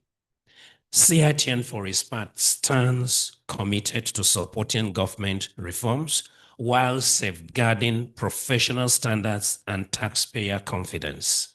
By combining integrity, professionalism, and collaboration, we can build a tax culture that secures compliance, empowers businesses, and strengthens Nigeria's economic future. Thank you on behalf of the CITN president, and I wish us fruitful deliberations. Thank you. Thank you so much, sir. Thank you so much. You did within the minute as promised. I had said many times that question and answer for Dr. Ayodele Subaru, the chair of the Lagos State Internal Revenue Service.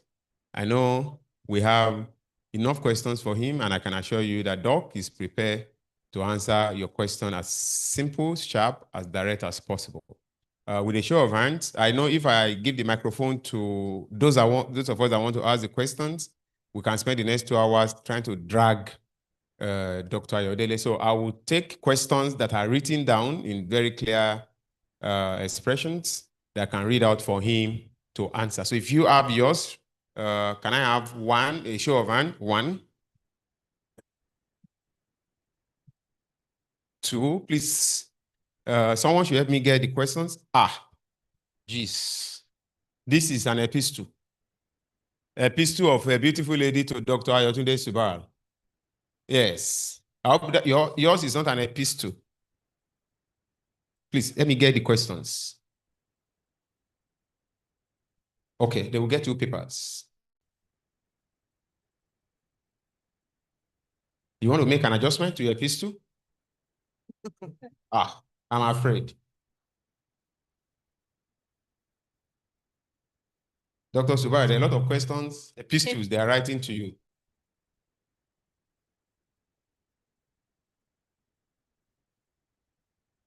Do you assure me that if I give you the microphone, you ask your question in 1 minute? I think that way, so that saves time. So once it's more than 1 minute, I should take the microphone from you. Do we agree? A show of hands. A show of hands. Okay, I'll do that pretty later. So, your question. Less than 1 minute. Now is not a question. It's just let's take questions first. Okay. Let's take questions first. We have the rule. Just question. Direct. My name is John. My question is. My name is Philios. I'm speaking, or I'm going to ask this question from a layman's point of view. Everybody's talking about tax. Everybody's to be taxed, but whatever. Now, our society, we don't have a comprehensive or a good data system which enables good taxation. How does FRS or LIRS want to tackle this? Considering that if you go out there and the parlance of UK, US, and all those ones, they work with data. Even the laborer, everybody, they have everybody's data. So when you are talking about taxation, you know what kind of tax to level and yes. So how does FRS or LRS want to tackle this problem when we don't have data? Data and the problem. Okay, sir, how will you undo the issues since the data in Nigeria is a problem? That's according to him. The next question.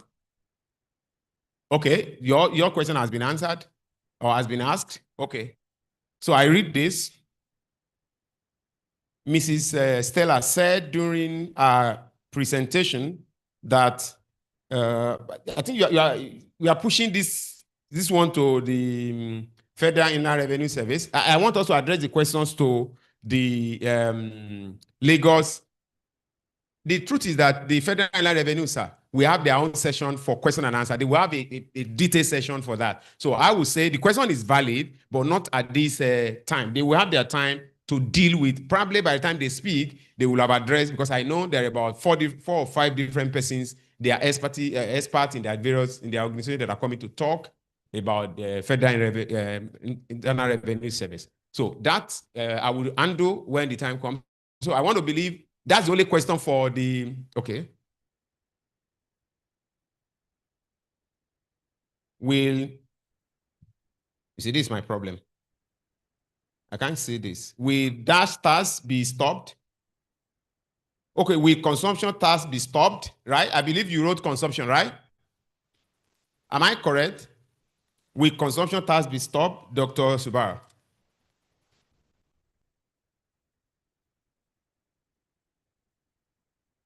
Can we get their presentation? Yes, you will. I can answer that one.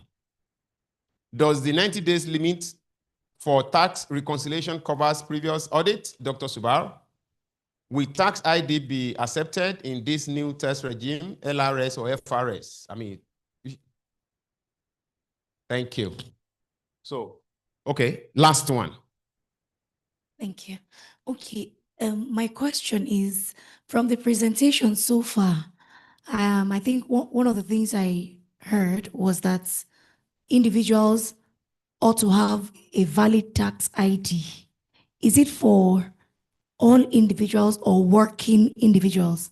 What age? Is it from 18 or just when you're working? And then if we're supposed to have tax IDs before opening a bank account, how would we be taxed? I don't know. Is it every income, every monies that is received on the account will be subject to taxation? Yes, and then also the issue of consumption tax and VAT, mostly for food, lounges, and restaurant businesses. How can it be reconciled? Because, you know, you're paying VAT for services, and then the LRS still expects you to pay consumption tax. How can it be harmonized, or what is the current situation, sir? Okay, thank you. Dr. Subaru has noted your questions. Sir, straight to your question. Good afternoon, everyone. So my question is concerning the tax ID. Since we have every person has everyone has NIN, why can't they use that NIN for the tax ID? I think by then it will be more easier to get the individual tax. Thank you. Okay, that's a suggestion. They should use NIN for your. So this one is FRS question. So I'll keep it when FRS we do this one. Like I told you, we are dealing with Lagos Internal Revenue Service now. The Federal Inland Revenue Service, we have a deep session where we can treat all the questions. Is it for LRS? Okay. Okay, I just want to ask for working, since it's said that there'll be penalties for dealing with people that are not registered for taxes or something. How about businesses that have walk-ins that we cannot determine? Are we going to be for every walk-in, for example, for an hotel now, for everybody that wants to lodge, do we have to collect that and TIN? Thank you. Okay, so before we, okay. Yes. My name is Hakim. My name is Hakim. My question is also in respect of tax ID. For someone as an employee in a company, can he has different tax ID? And as it's also possible for someone who is an employee to have his own personal company or enterprise as an SME. Would the person has different tax ID, different from the one? Yes, as an employee. Thank you. So please, let's allow Dr. Subaru deal with there are about 7 or 8 of them now, as he's been writing since. Please bear in mind that every question that is directed to Federal Inland Revenue Service, I have not read them. I have them kept in my pocket. They will deal with those things once we have their time. Dr. Subaru. Yes, you are free. I mean, in the front of Prince Abimbola Olashore, you are free. Thank you very much for these various questions. Unfortunately, I didn't get the names. You were asked to declare your names. Just like you don't declare your income, you're not declaring your name. We're not going to note you at this event. So I'll just respond without mentioning the names. Please permit me to do that. So the first question concerned data, that how do we intend to work without proper data? Well, that's a very good observation. We know that Nigeria has a very, very poor data base, if I can use that word. There's no credible data. And trust me, the tax authorities really struggle a lot. But we have to be very creative and innovative in how we go about searching for data. So I'll first talk about an initiative of the Presidential Committee. There's something called Data for Tax initiative. It's not been talked about too much in public, but the whole idea is that a very big database is created. And how do we do this? Just collaboration between all the federal and all the state agencies, like all banking transactions. Before you integrate some of CBN, NFIU, NIBS, you start to create a lot of data on transactions. By the time you integrate immigration, you start to get a lot of information around people's passports, then driver's licenses. So, you know, just a mere integration of all these bodies will give you a huge database. When you come to the state level, like the lands agencies, they can give you information on properties. The physical planning agencies can tell you about all the buildings under construction. So by the time all these databases are merged, you start to create a more credible database. The next question talked about consumption tax, that will consumption tax be stopped? Well, that's a very difficult question.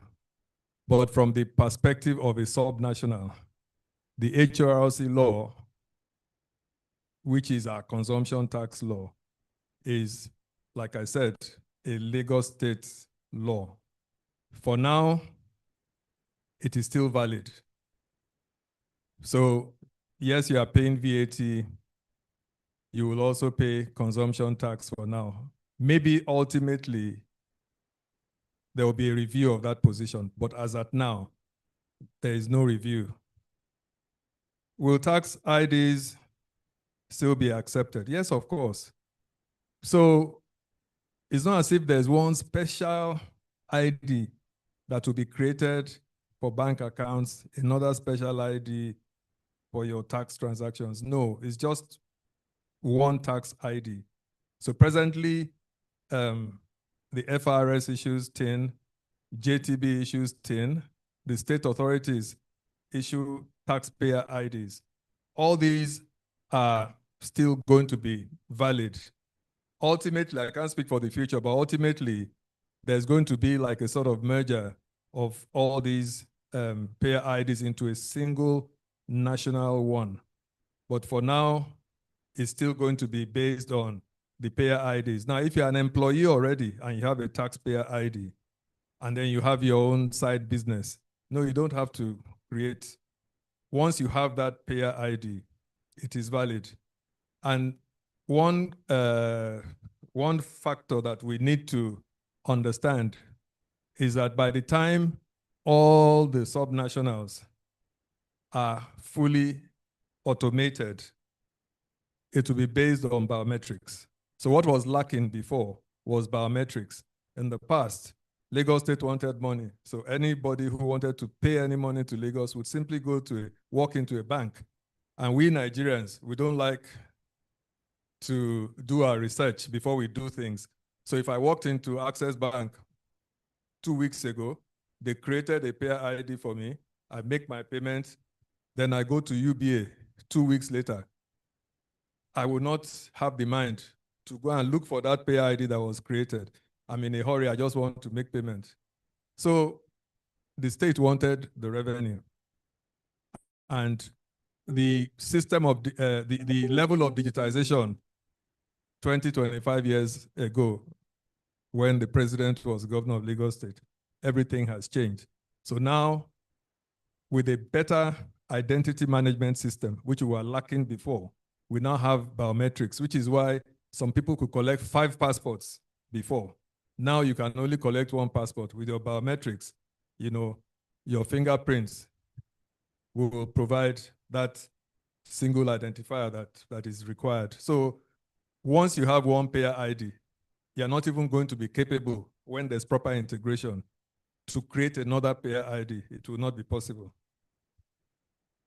Then, in terms of penalties, will lodgers in the hotels need to provide their payer ID? No, they don't have to provide their payer IDs.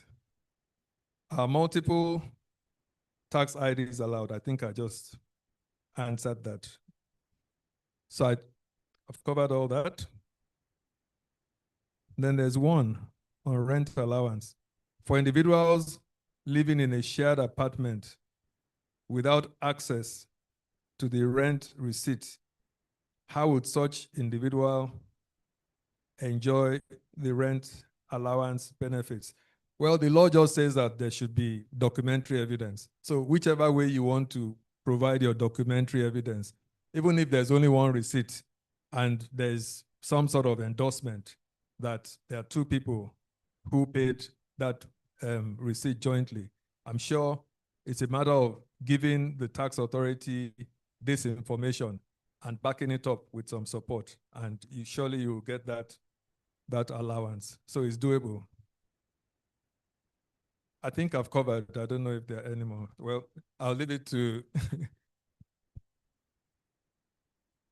Thank you so much, Dr. Subara. I think he has covered most of the questions asked. All. That was the last one. I just. Oh, you've covered it. That's fine. That let's put our hands together for Dr. Subara. All right. As promised, I told you the Federal Inland Revenue team. They are here, well loaded. But we like to give them enough time. So I like us to first of all have the first technical presentation. Thereafter, as I promised you, those questions you asked that have to do with Federal Inland Revenue Service are giving it to the head of the team. They have distributed, so they will. Okay, just one more from Dr. Subara. Sorry, somebody asked what age you have to be able to, is it to open an account or to register with the tax authorities?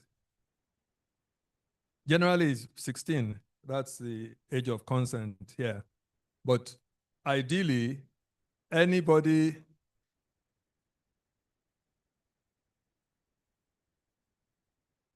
It's 16.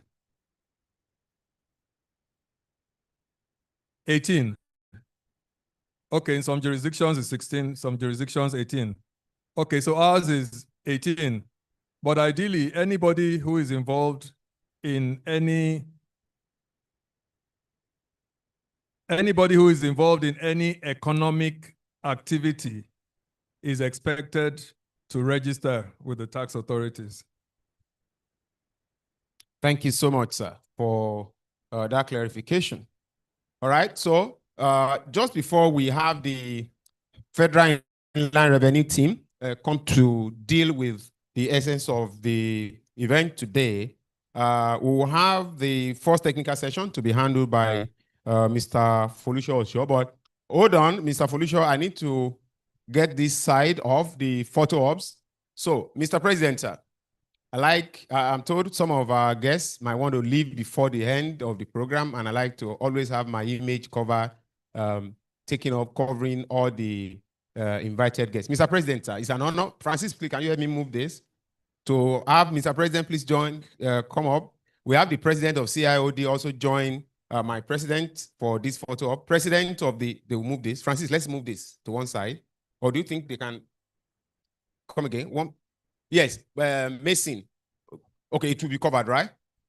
President of NBCC, the Federal Inland Revenue Representative, Mrs. Stella, the Executive Chairperson, Chairman of the LRS. So we have this, then we have other of our leaders join. Francis, let's take, okay, you want them to take a step down? Okay.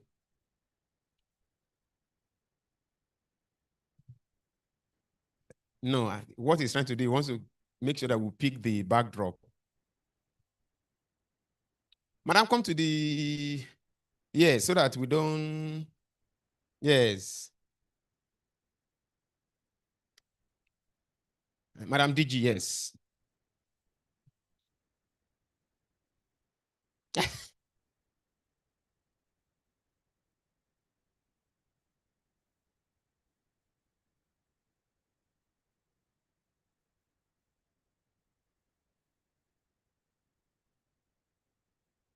Francis, are you good?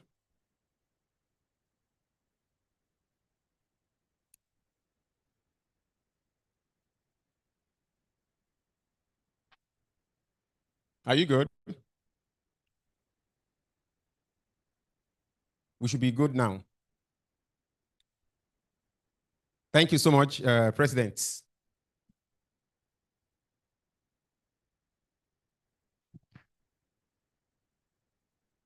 All right, so we'll still take other pictures, but I just needed that to be done so that we don't miss. So this is not the last we're going to take. I just want to make that word of assurance. So while the Federal Inland Revenue team is preparing very well, I see all of their team trying to, consult and do all that they need to do to be able to satisfy you well.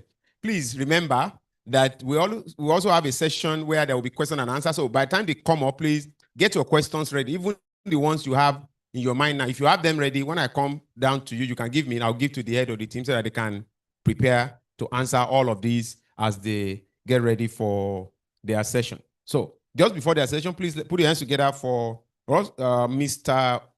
Folu Osho, FCTI, FCA, BSc, HND, Tax Partner Croyle Dafilonia. Put your hands together for him, please. Mr. Folu, let's clap for him. The man is as fair as myself. Thank you, Doc.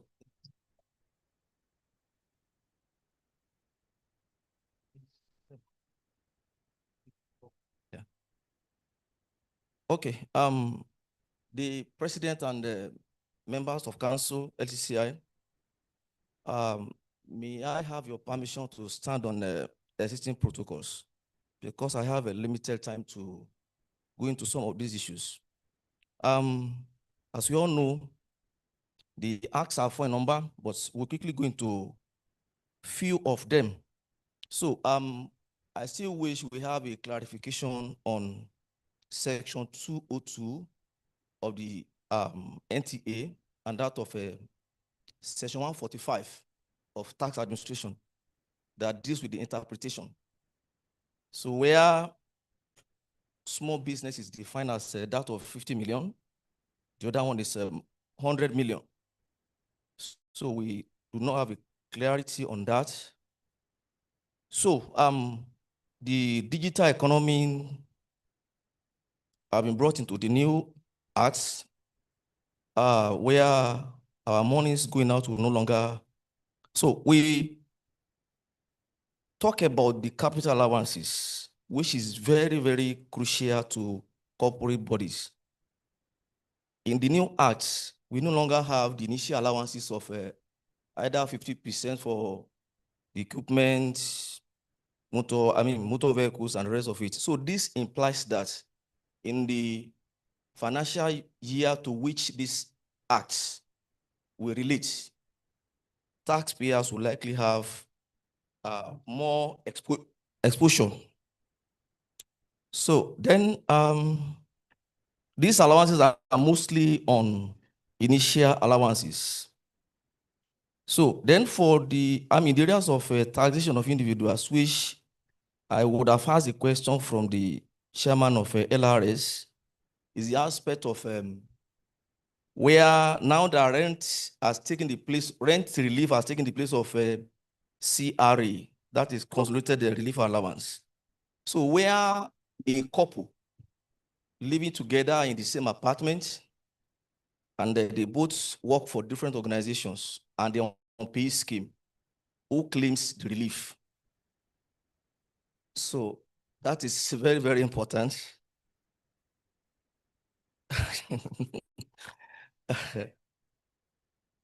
So whether the man will have to claim it or the woman will have to claim it, but both are eligible because they are taxpayers. So that is for the rent relief in the for taxation of individuals. Then for the aspect of I don't even know, because we have plenty of things to cover here, but I will try as much as possible to do it within the time frame. In the aspect of a VAT, now the input VAT can be recovered, especially that of capital items and those of services. So in the old law, we do not have such, and we are made to understand that such can even be netted off your output. Then for tax assessments, the chairman of LRS said the aspect of 90 days, but what is of interest in that area is where the taxpayer has written to the LRS that this is our position, but for a long time, no response from the LRS or any other tax authority. But the law now says that at the expiration of 90 days, the position of the taxpayer becomes final and conclusive. So that's a good advantage to the taxpayer, which I think all of us should take into consideration. Then other areas that are very, very key, which I will implore everyone to take time out to read, are the areas of the offenses and penalties. I'm afraid in the coming years, many people may have to go to jail for the HMLRS says something that the tax consultants they delay issues. Of course, we are the agents of the taxpayers. So we are the center. At times you tell a client, this is the position of the law. Oh, are you working for them? Then you get to LRS, FRS. Oh, consultants, you are supposed to know better. So we have to manage the two sides. So for the fiscalization, right now, large companies are expected to have been listed on the merchant buyer solution, meaning that with your TIN, you go to the platform and you register. Now, effective from next year, failure to do that will earn you 200% of tax due on that invoice. Then you pay the tax. At the same time, you pay interest at the prevailing CBN market rate. So the aspect of offenses and penalties we need to pay special attention to that. So for not keeping proper books of records, we have all of that there. Then failure to deduct both withholding tax pay 40%. So that aspect is very, very key for us. Now the question is, the laws are meant to commence from next year, January. Is it going to be 2026 financial year or 2026 year of assessment? So if it is 26 years of year of assessment, meaning that the law will apply to 2025 audited accounts that had been prepared based on the old laws. And that could pose a great danger. So we are still waiting for FIRS clarity or minister's clarity on that. Because I can remember when Finance Act 2019 came out, FIRS took that advantage of 2019 year of assessment. And all 2018 accounts were affected. So that aspect is there. And by now, I have expected the taxpayers' information and circulars would have started being rolled out either from FIRS or LRS, especially the gray area of you get an evidence. But we know that LRS is trying to get at some of the landlords that have been collecting rent over the years and did not be paying tax. Because I know it's not only the receipt, you'll be asked to provide the rent agreement. Where the details of the landlord will be there. So if you're a landlord in Lagos and if you not be paying tax, LRS may likely bring to your doorstep CCR assessment. So that aspect, that is for the what is it called now? Sorry. The aspect of rent relief. So what is which document apart from the receipts? So we expect to see a guideline on that. Is it the rent receipt or the rent agreement that will suffice? Because I know it's good to say it here, but by the time we begin to interface with the revenue, it becomes something different. So I think I've been able to cover a few of the things I have here, except if we have questions, because there's no way I could have covered everything we have under all the 4 laws. Thank you.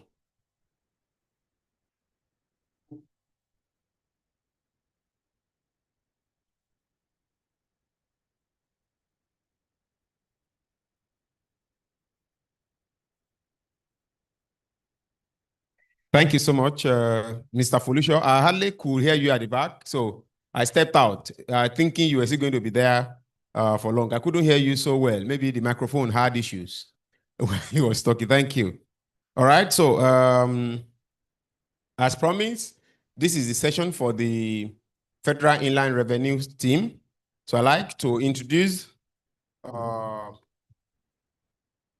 the leader of the team here for today, who will then introduce our team of quality and qualified experts to talk to us about the Federal Inland Revenue. We have with us Ajia Aminat Oluwa. She is the head of Taxpayer Education and Enlightenment Unit of the Taxpayer Services Department. Put your hands together for Ajia Aminat as she introduces our team. Thank you.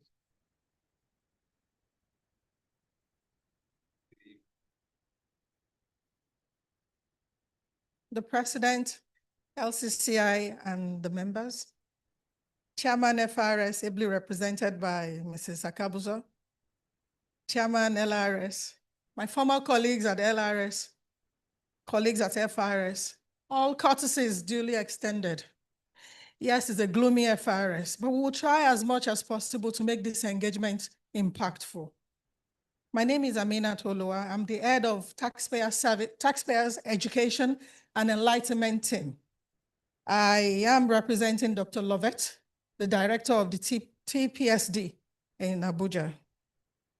FRS is delighted to be here. This is a yearly event for us.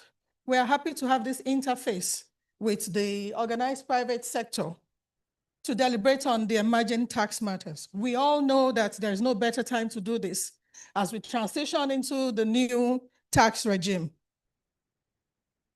As a service, FRS is adopting strategic customer-centric approaches to engender voluntary compliance. Before this present administration, taxmen were equipped with carrots and sticks. When Dr. Zach became the chairman, he removed the sticks from our hands and he replaced with yogurt.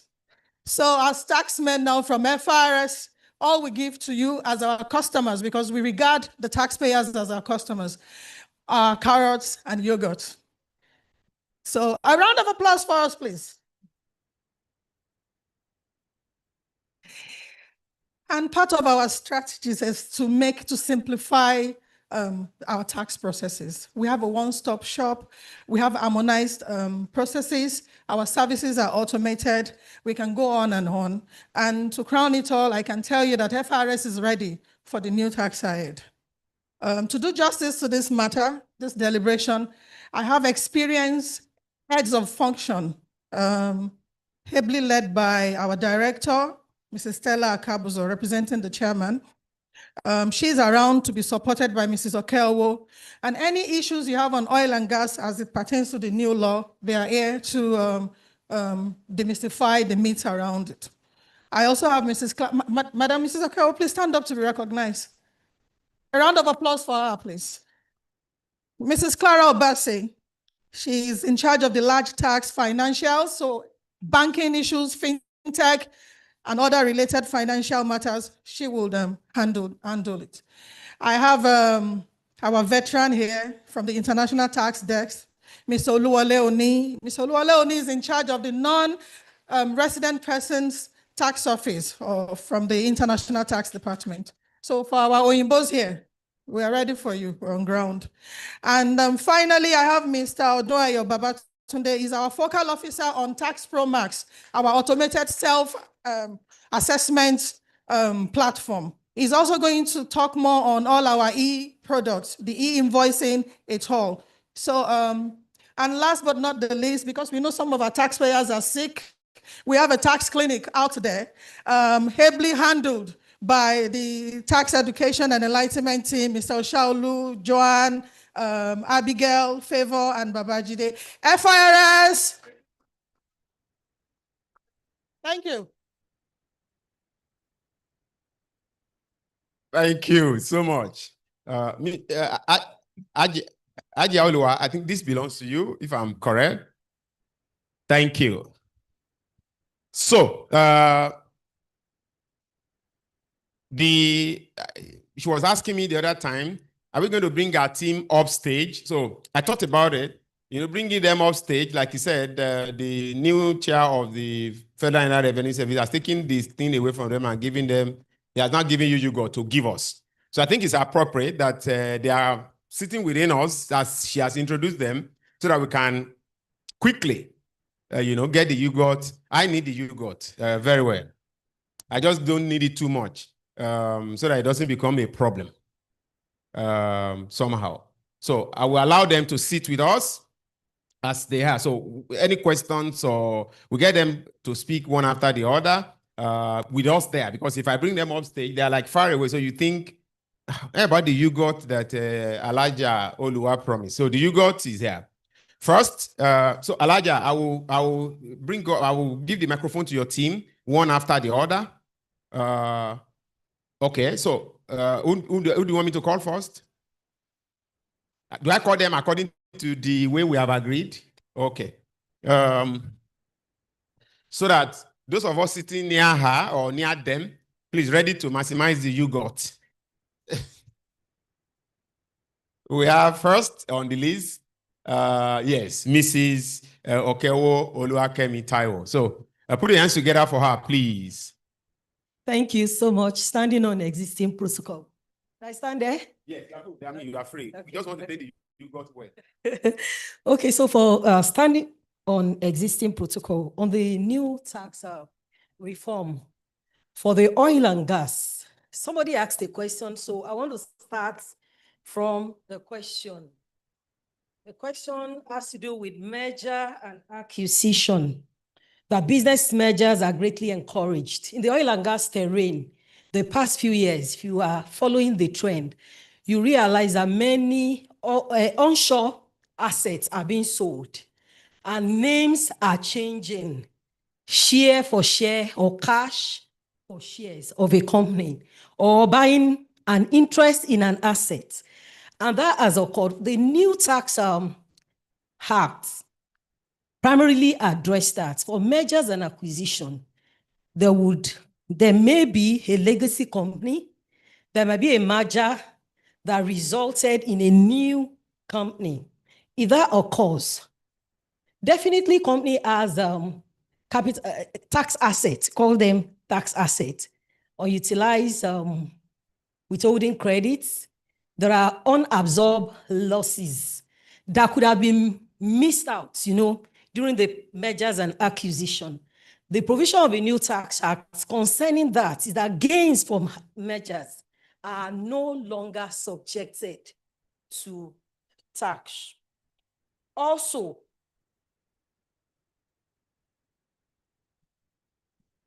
I should go. Thank you. Thank you. Also, the brought forward withholding credit notes can now be applied by the subsisting company. Then the unabsorbed losses are now deductible. Before now, it wasn't like that. I hope that answers this question. As I go primarily into oil and gas. Before now, there was a requirement to retain 1% QC in the books. It's no longer applicable because that provision had been removed. I'm talking about qualifying capital expenditure that were acquired in computation of capital allowances. And recently with the introduction of PIA, you find out that the asset relating to generate taxes that are applicable for hydrocarbon taxes are classified differently. Why for those under CITA, Company Income Tax Act, are classified differently. And there were different rates in taxes under CITA. But with the introduction of this new tax act, there is no more initial allowance. Initial allowance removed, and there's now a fluidity, just 5 years computation for each QC capital allowance is now 20% each year, and 1% retention rates had been removed. Also, what was the subject of litigation in practice in past times is the abandonment fund. Abandonment fund were required under Petroleum Act and to be set aside, and for decommissioning of assets to be set aside and put in an escrow account. And so when we ask the oil companies, they tell us that is in the escrow account.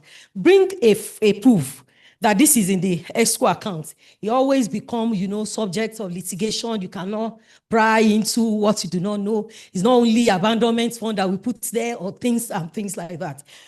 But the new law had addressed that, okay, what will now be eligible for tax deductibility? If you compute your decommissioning fund, you can put, instead of putting the 100% in an escrow account now, you are allowed to put 30% in a local bank. One, to strengthen the economics of our local bank, and also to give a relief to the practitioner that, okay, it's only 30% that is in Nigeria, because they will say they are not sure that Nigerian banks are that strong. Then entities in the oil and gas industry are subject to 15% minimum tax. Also, failure to comply with royalty payments may lead to revocation of license. You agree with me that royalty taxation is new to our law. The administration of royalty taxation in the office of the director, he has gathered us even to write regulations and all this towards it. But anyone that failed to file for estimated royalty returns, if FIRS should report to the regulatory authority, the company may face revocation of license. Also, companies operating in midstream sector are required to file monthly income. Now, you agree with me that the past law deal mainly with the company operating in the upstream, filing estimated tax return and also filing actual tax return 5 months after the filing. Then development levy, just as, we have EDT exemptions. Now we have development tax paid under hydrocarbon tax regime is now tax deductible.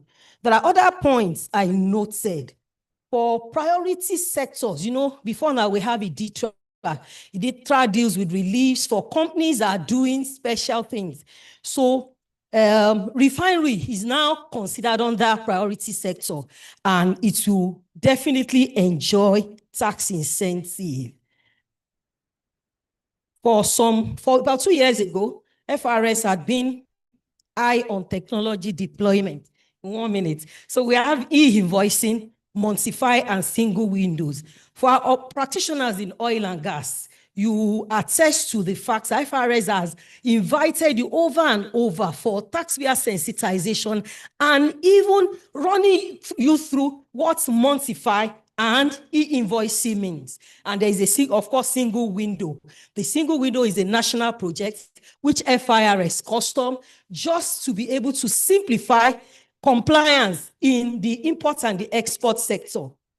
For us, we are ready for LCCI. And if there are any other questions, do you want me to take this question now or later? Could you deal with the questions in 1 minute? Okay, so this other question says, new tax reform. How much revenue is FG targeting to realize or rake into government coffers? And this question is as simple as it is in the mind of every Nigerian, legitimately so. We want to know, will this administration drive us to death with taxes? But we want you to know that as of 2023, Nigeria was only 10% tax to GDP ratio. We were one of the lowest in the whole world. So this administration came on board and told us that we cannot continue business like this. There's a need for us to shore up our base and raise this to 18% by 2026. So part of this, I'll tell you, this new tax reform is not, the main aim is not even about raking in fund. Is to be able to prove that Nigeria can operate a simplified voluntary compliance tax system. I tell you, and in doing the right thing, all of us are better as a nation. We will not get to a particular airport and somebody is looking at your passport and looking at you because they know that where you are coming from, we are putting everything in place.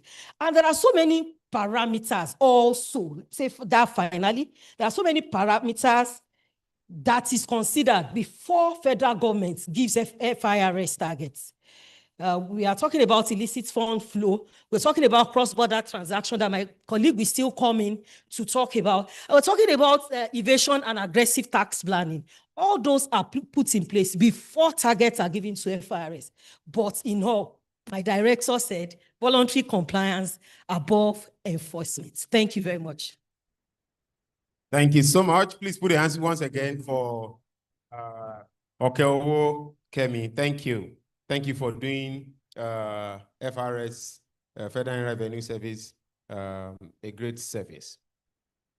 On the list is also next, Mrs. Clara Obasi. I'd like to mention that Mrs. Clara Obasi, 2 minutes for you to do. I know Kemi has laid the foundation, it's just for you to put the peg and 2-3 minutes, you have your time. Thank you, ma'am. Thank you, and good day, everyone. All protocols really are set. Mine is simple. It's been a section of sensitization as far as I'm concerned, and it's for us to really acquit ourselves for how the new law is going to operate, what is expected of us. Straight to the point, to the financial sector. The new law has gone ahead to simplify taxation on digital and virtual assets. You know, prior to this time, there's been this problem, do we tax crypto? How do we tax it? Is it illegal to in that? Is it this and that? But the new law has clarified it that digital and virtual assets will be taxed under the new law. So there is no controversy over that. Of course, we know these digital companies, how elusive they are, difficult to trace, track, and assess them to tax. But with the incoming law, the law has specifically stated that these assets will be taxed accordingly. If you look at the world GDP, what they contribute, especially to Africa, in 2020, from digital operations alone, the GDP contribution was 4.5. That is 315 billion USD. But as at 2030, it's been estimated that we're going to rake in 715 billion USD. That is 8.5. So if we don't begin to tax this section very well, we're going to have a very, big gap in the area of digital, assets and virtual, cryptocurrency especially. The fintech has been a problem, but with the new act, I'm sure we need to prepare ourselves adequately on how to, effectively capture that section of the economy. Then two, stamp duty. The new act has specifically stated that financial instrument in the form of mortgage arrangements, refinancing loans, capital and contract notes will be taxed. So for the banks, we need to look at that area so that come 2026 January, transactions for those years, we need to know that stamp duty will attract stamp duty. Then on capital allowance, of course, we know that initial allowance is no longer, capital allowance will not be claimed on initial allowance, but for annual allowance, it will be taxed at a specific rate, 5% of all the assets for that year, for a specific period of, years. Then controlled foreign companies, where taxable profit of any undisputed profit of a foreign subsidiary, it will be deemed as distributed. For instance, Access Bank has a subsidiary outside Nigeria, and that subsidiary is not paying the right tax, and Access Bank controls it. The profit of such company, if it's not distributed, the Nigeria company will deem it distributed. Also, the 15% minimum tax rate, it's an effective tax rate for all multinational companies. Companies that have offshore companies, that have Nigeria company, you are not paying the effective tax rate. You are not paying the actual tax that is, stipulated by law, or what you should self-assess yourself. You are not doing that. If you pay less, the Nigeria company will pay the balance. That is 50% minimum tax rate. That is another innovation into the tax law. Then the fiscalization of invoices, of course, to the banks, of course, is an advantage to both the banks and to FRS, to all the stakeholders. Fiscalization will enable you to have transparency to your transactions. You have accountability, and to FRS real-time, capturing transactions that occur at the moment. So it's win-win for both. So this time around, we will collect maximally what we're supposed to collect, and the banks will have to upgrade their IT. You have to upgrade your IT team, you have to upgrade your tax team, you have to upgrade your processes. So it's a win-win as far as I'm concerned. The input VAT will now be claimed on services. Before now, of course, we know the banks are not allowed to claim input VAT. Section 70 of the VAT Act excludes you from claiming inputs. It's only applicable to input VAT that relates to your output. But now, if you incur input VAT on your supplies, professional services, legal, maintenance, the law allows you to claim it. So it's a lot of, a win for taxpayers, for our stakeholders. So, well, again, cross-border online transactions, that border still around the digital economy. So you really need to upscale your capacity building in terms of, putting your records together to ensure that all those transactions are well captured so that when FRS comes, especially with the e-invoice, you should be able to have adequate records to back up your transactions. Transfer of shares. If you sell shares, this applies to financials too. If you dispose shares, you'll be made to pay CGT, but you know the CGT is being calculated in a different form. The normal way of computation is what goes on. You will still calculate your CGT with all the expenses, allowable and non-allowable, but you will add it to your total profit and tax at 30%. So there is no difference. The only difference is that it will be taxed at 30%. You add it to your total profit. Oh. So I think to me, those are areas we have to be looking at in the financial sector. We just have to ensure that our books are right, we are doing the right thing, and that the new areas of the law where it affects us. For what do you call them? Insurance company, the minimum tax provision is to your favor. Of course, you all agree. Those consultants that handle microfinance banks, minimum tax is now in a very simplified way. So the usual complication in computing minimum tax has been eliminated. To me, the new tax law should be embraced, and we should give a kudos to the federal government of FRS for putting that initiative together for the even for government will to allow this new law to be passed. So thank you, everyone.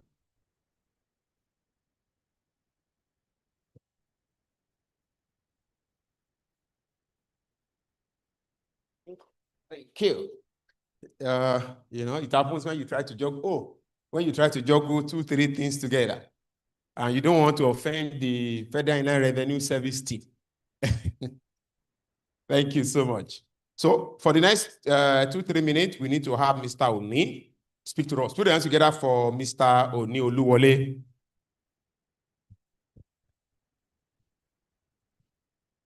Sharp and short. Thank you very much. All protocols duly observed. You will notice that FRS is highly gender balanced. You can see that I'm the first guy. 3 people have spoken, and about four ladies have spoken now. I'm the first guy. So a round of applause for FRS. We are gender balanced. So I'm from International Tax Department. I'm the tax controller, non-resident persons tax office. I deal with companies that make money from Nigeria, derive income from Nigeria, but are not residents in Nigeria. And I would say that change is a constant thing. Technology and AI revolution is changing the way we do business all over the world. The era of localized business is changing. Every business is becoming globalized. And when a business is becoming globalized, the implication is that you begin to pay tax in multiple jurisdictions. So the international best practice requires that you pay tax where you derive income. If you are in Nigeria and you are making money from Afghanistan, will have to even subject you to tax. If you are making money from UK will subject you to tax. And then for residents, people in Nigeria, incorporated company and individual, you are subject to tax on your worldwide income. But for non-resident persons, individual and corporate, you are only subjected to tax in Nigeria based on the income you made from Nigeria. So federal governments has seen this, that things are changing, and they have already implemented necessary provisions to ensure that income derived from Nigeria by non-resident entity are subject to tax in Nigeria to prevent what is called base erosion and profit shifting. And one of the reforms that have been included in our tax law, the current new tax law that is starting next year, is that we looked at international best practices, and then we adopted some of them. My colleagues have mentioned some of them, like CFC rule, minimum tax of 15%. It's like that minimum tax of 15% is necessary because if you don't pick that minimum tax of 15% in Nigeria, another country is enforced It's by force, you must speak it. So you have to clear all the money, all the revenue that is on your table. If you don't clear it, another country will take it. In designing the tax reform, the federal government has looked at the canon of taxation, which all of us studied in school, fairness and neutrality. So there is no discrimination between non-residents and residents. So the tax is fair. As a matter of fact, our reform is non-resident friendly in the sense that the development levy of 4% paid by Nigerian businesses is not paid by non-resident entity. And the reason is that we call it development levy. So they are not expected to contribute so much to the development levy in our country. Also, how will Facebook, Amazon, Alibaba, and the rest pay tax in Nigeria? FRS has automated the process of tax compliance. We have what is called Tax Promas, a platform which all of us are familiar with. And it's one of the best things that has happened to this country because it is developed by ourselves. I mean, by tech people in FRS. We did not seek for any foreign input, and we deserve a round of applause for that. So on Tax Promas today, you can be in your yachts, on the air, in your plane, or anywhere in the world. You can register and get your tax identification number as non-resident within 48 hours. Not only that, you don't need to come to Nigeria to file your returns. You can file your returns from anywhere in the world and pay your tax in about 4 currencies: Naira, GBP, USD, and the rest. Also, my office and International Tax Department administers treaty. Nigeria has treaty with 16 countries. So no matter how friendly or unfriendly you might see the tax reform for non-residents, the treaty, if you are from a treaty country, the treaty supersedes our tax law. So I want to encourage as many that want to do business in Nigeria, they should also look at the treaty between Nigeria and the country they are coming from, and also look at our tax law. In my office, we deal with individual. For instance, if anybody come to perform in Nigeria, and then he earns some money, foreign people, or maybe there is Lagos Marathon and Ethiopians win, they have to pay a fair share of their prize money in my office. We deal with Facebook, Amazon, we deal with companies with permanent establishment, we deal with foreign airlines, we deal with shipping, we deal with crypto that are foreign, etc. And as I conclude, I want to say that FRS is working very, very hard now to come up with circulars and regulations. So most of the questions we are not able to answer here. The circulars are coming. I want you to stay alert. Check your website. Check FRS website regularly. Check our social media handles. You will see a lot of circulars coming between now and the end of this year. Thank you very much. Thank you so much, sir. Last but not the least, from the FRS team, I believe you will do less than 5 minutes. Put your hands together for Mr. Babatunde Odunayo as he talks on the area that concerns his office.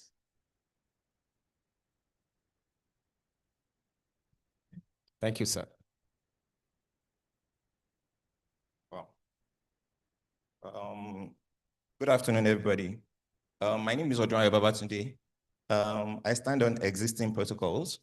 Okay, so I'm going to talk about mainly our technology, our softwares, our apps that we try to make filing and tax compliance easy for you.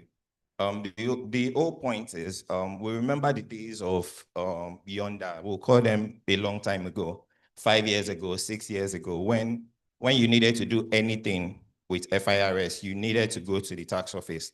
And now with the Tax Promax system, a lot of us have been using it for so long, we are getting used to it if we are not used to it yet. You can register yourselves You can register yourself. You can file your returns yourself. You can query some matters yourself.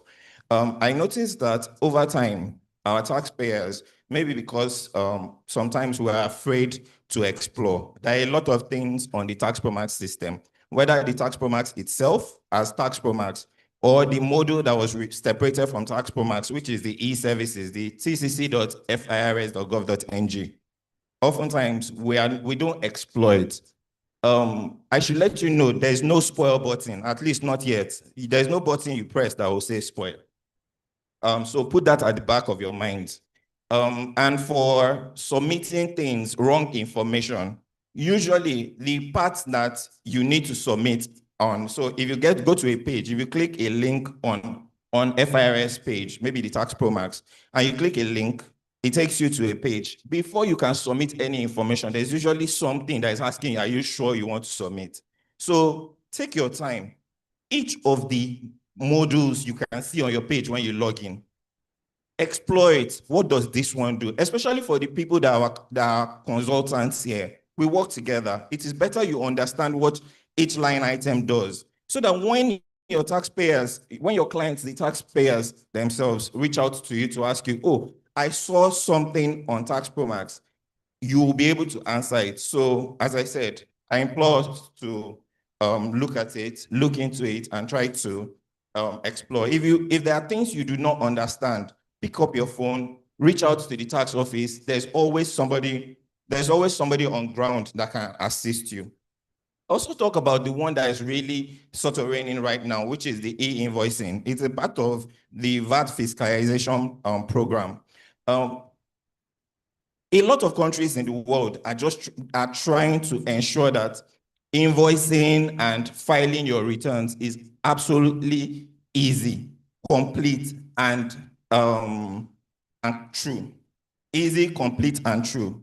There are no unnecessary mistakes or errors. So APIs have been designed to merge with your own invoicing system.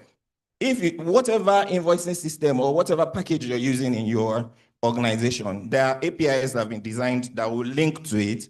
And then by the time it links to it, as you're invoicing, it is helping you to easily analyze what your taxes are, how to pay them, etc. So for you to learn more about the e-invoicing, if you go to the FIRS website, firs.gov.ng, you will see the merchant buyer solution /e-invoicing. Once you click it, it will show you the process of registering. Right now, it is limited to taxpayers with turnover 5 billion naira and above. Right now, they are the ones that, should we say, they are the ones that we're using to test it. They are the ones we're using to test it. The reason we're using them to test it is because they are more formal than some of us. They are not better, but there are fewer. We can easily track them, find them. But by sometime next year, I believe, it will start. Those are the major platforms that are on ground now. And each of them, by January, by His grace, by January, the reforms would have been implemented on it. So by then you will see, if we can call it Tax Promax 2.0 or whatever the name is, management of FIRS will be able to inform us, and we'll have the website, the page, and we'll be able to file easily. I hope with this little I've said.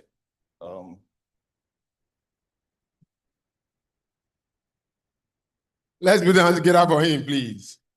With the little he had said, he's been able to convince us, not confuse us. Thank you. So this is the last part for the Federal Inland Revenue Service. I'm sure we've been seeing this code,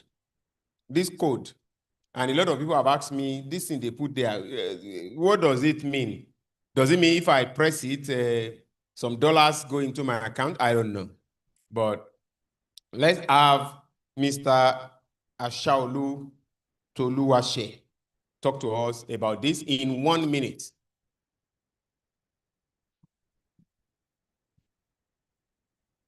Thank you, sir.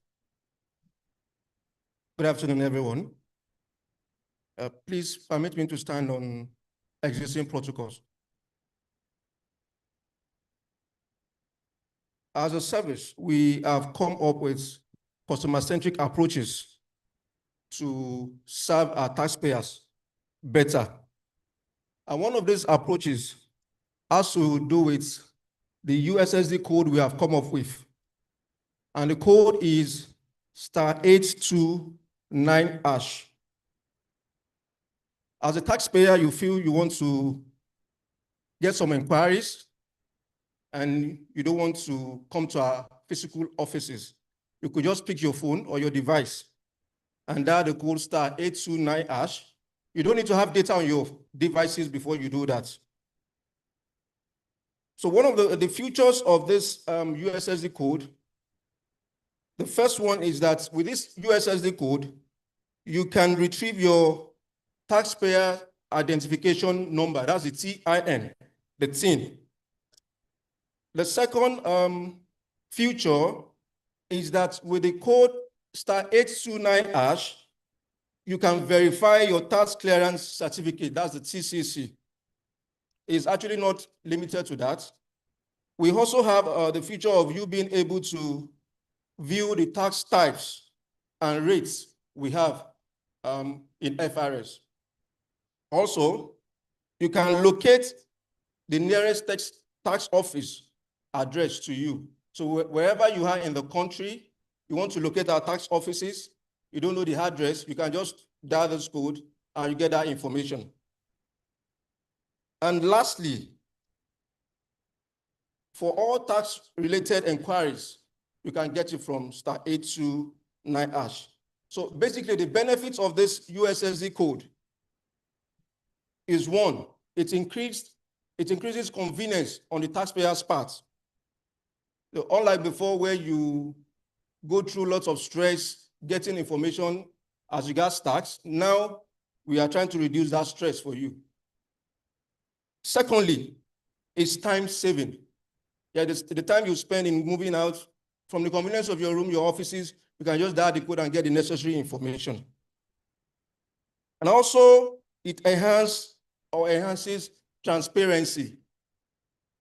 By the time you dial the code yourself, you get the information yourself, you will discover that there's actually nothing hidden in all of these things. So the impact on tax administration, the *829 USSD initiative is a step towards modernizing tax administration and improving taxpayers' experience. Okay, another customer-centric approach we have come up with in FRS is the fact that we now have contact center where you can actually contact us.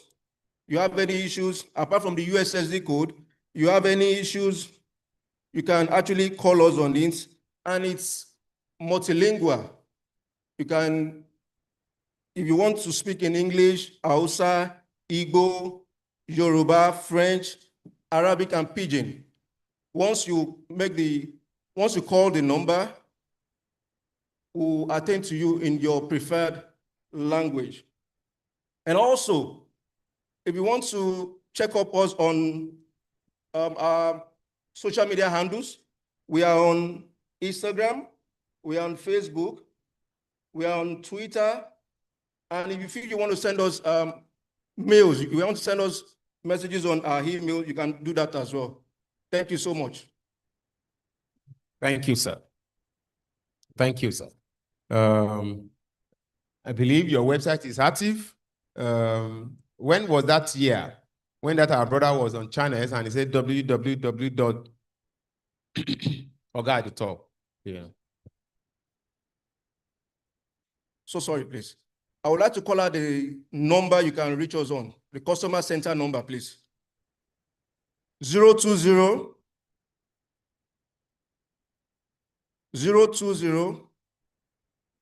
9460 9460 2700.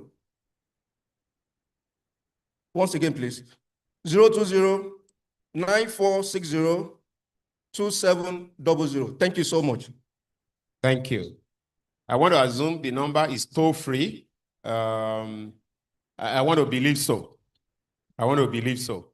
So as I was saying, that our brother www.orga at the top. I couldn't see your website, very visible, but I believe you have a functional website. I want to assume so. Thank you. So we'll take the last presentation for today.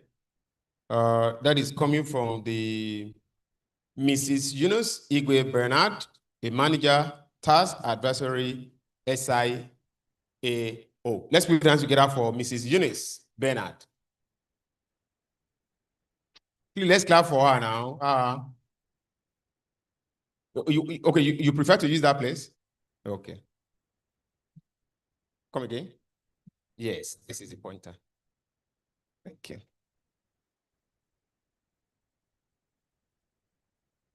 Can we have a presentation? Okay. Good afternoon, all. I would want to start on the existing protocol. It's always not so good when you're the last speaker because everybody is feeling tired and sleepy. So we'll cut straight to the chase. SIAO, we're here as a stakeholder knowledge partner. I want to speak to the e-invoicing system in Nigeria, what entrepreneurs need to know. And this is coming in the light of the webinars and interaction we've had with stakeholders. And I'm very glad that the FRS team is here because there will be room for more partnership and questions to go to them if you have any. Okay, the FRS Merchant Buyer System is a government initiative. It's just talking about invoicing. We all issue manual invoice. So what we're doing now is we're moving to electronic invoice. And we're very concerned because as at last month, towards the end of last month, when we made contact with the department in charge, they just told us we have less than 1,000 companies that have signed up and are registered. And that's very, very grave, knowing that the next year we would have stiff penalties for non-compliance. And that's why we're bringing it up here. So invoicing is just electronic generation, transmission, and validation of invoices between buyer, seller, and tax authority in real time. And this is backed up by the Section 158 of the Nigerian Tax Act and Section 23 of the Nigerian Tax Administration Act. Okay, why e-invoicing? This is because the bottom line is we're moving towards global digitization, and everybody needs to be on board. This slide will be sent to all participants, so I want to cut straight to the chase. I said we had a question and answer session, and most of this, all the questions here were presented by stakeholders, and we want to present it here. Is there a stipulated fee to be charged by the access point providers, or are businesses to negotiate the fee for system integration and transmission? Now, presently, there's no fee to be charged on transmission. But for your integration, like Mr. Dwyer said, whatever system you have can be integrated. For your integration, there are system integrators. SIAO is not a system integrator. There are system integrators that have been approved by the FRS. At the end of this slide, we'll present them to you that can help you integrate your system to the FRS MBS. So how do I get started? For taxpayers that want to integrate their ERP with the FRS MBS, there are system development kit, and it involves two things, which is the system integration and transmission services. For the system integration, as I've said, we already have approved and defined system integrators. For the transmission, most of them that are approved are also APIs. They are APPs, access point providers. Now, can Excel be utilized and converted to integrate with the FRS MBS? That was a lot of questions that most private companies asked, how can we do this? We know that this thing is not free. We know that we cannot just integrate. Presently, Excel cannot be used, okay? But because the concept of fiscalization is for companies to be able to file their taxes real time. However, whichever ERP you're using can be integrated.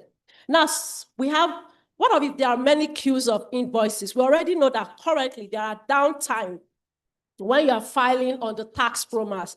Yes, but we all know that we experience those downtimes when you file late minute.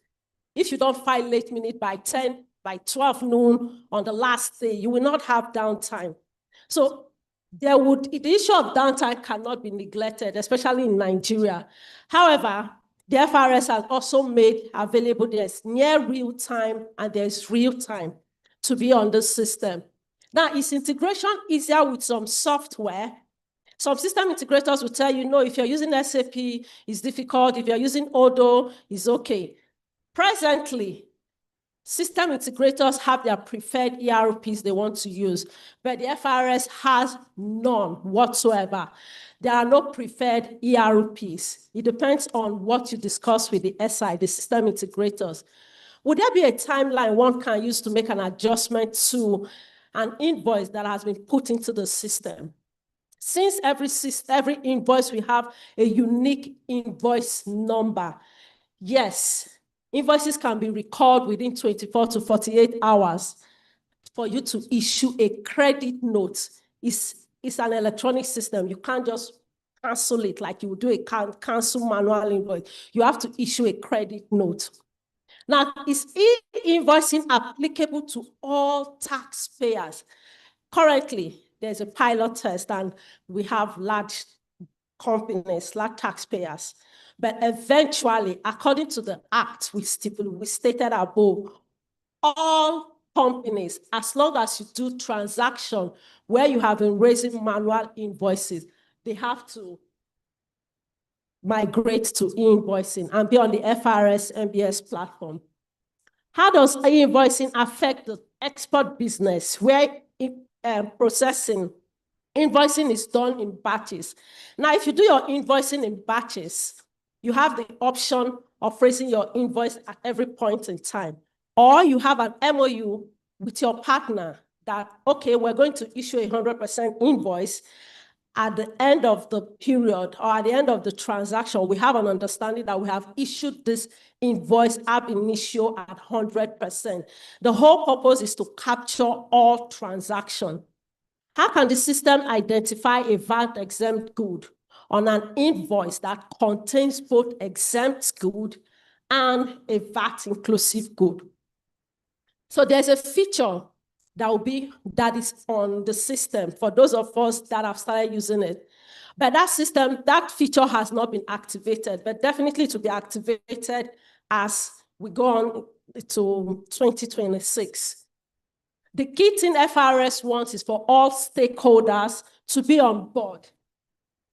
Now, these are the provisional list of the service providers. By the FRS, we have 12 here. I think it has been increased, but we have 12. This is the official one. We have 12. Now, if you have further questions on the FRS invoicing, you can contact these numbers here. Our own as a stakeholder is to ensure that all private sectors, all companies are compliant. Thank you very much. Thank you so much. Thank you so much. I must confess that it's been a very long day. And I must commend our leaders who have been here since some of them came just some minutes before 11, others came far before that time. And this is about after 2 p.m. We want to thank you for showing up. For a closing remark of this event for this year, put your hands together for my Egbon, Sir Ladi Smith, FCA, Vice President and Chairman, Public Affairs and Advocacy Committee here at SCCI. Thank you. Good afternoon, ladies and gentlemen. And I think we've had a very rewarding day. Do we all agree with that? Please, can we put ourselves, grab a round of applause for the LCCI and all the stakeholders that gave us an awesome afternoon. On our protocol list, on behalf of the President of the Lagos Chamber of Commerce, Mr. Gabriel Idahosa, we would like to give special thanks to all the regulators that came here and did honor to the invitation that we give to them. First on the list, I would like to thank the chairman of the LIRS, in person of Dr. Ayodele Subaya, executive chairman of LIRS. Thank you very much for sparing time and staying till the end. Knowing that you're a very busy man, we do appreciate and do not take the time you spend to us and ignore it. Next, I'd like to thank the FIRS and the large team. Please, all FIRS people, can you stand up for recognition and give yourselves a round of applause? Let's give them a round of applause, please. We always thank the FIRS. They've always been a very good stakeholder to the Lagos Chamber of Commerce, always doing us proud. And as you know, LCCI being the leader of the private sector, it is a wonderful and veritable platform where such awareness needs to be driven. We also like to thank our sponsors in person of Corey Dafinone, BDO, SIO, and most especially also sponsors from FIRS and LIRS.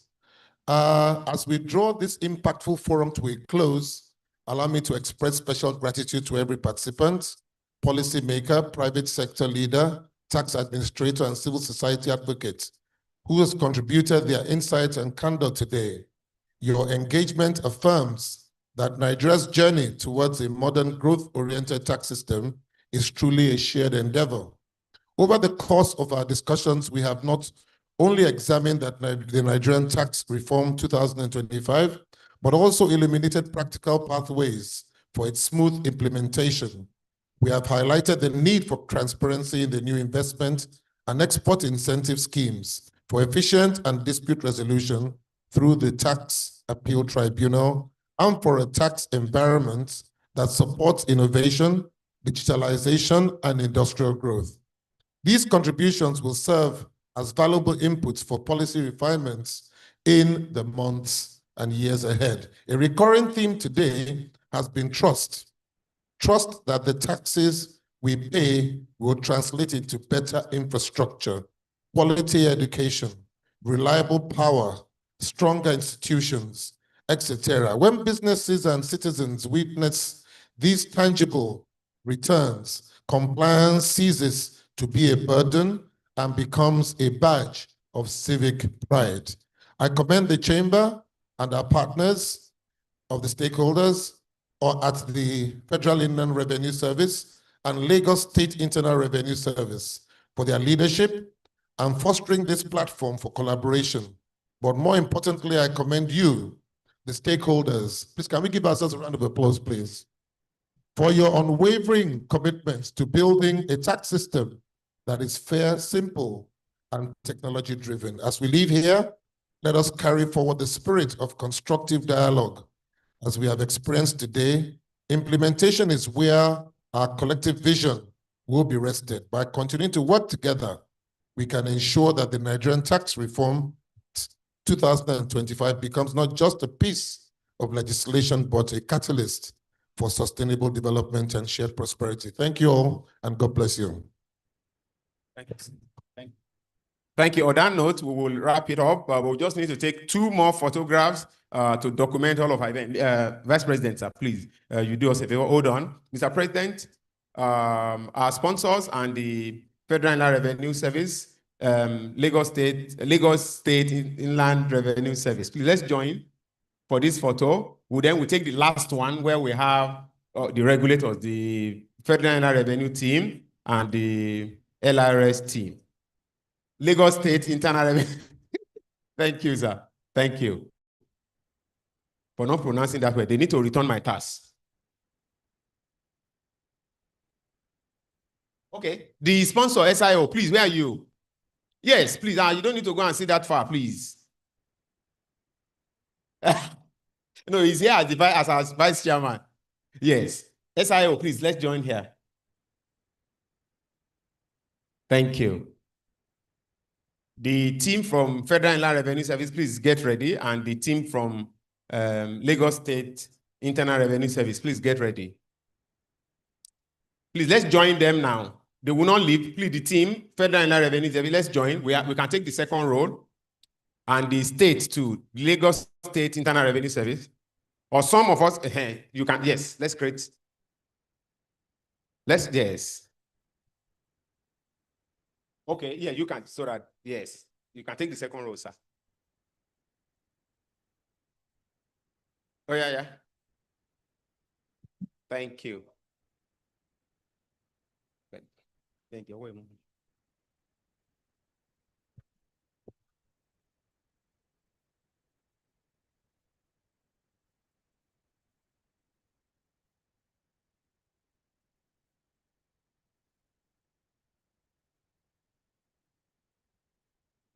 Are we good? Thank you so much.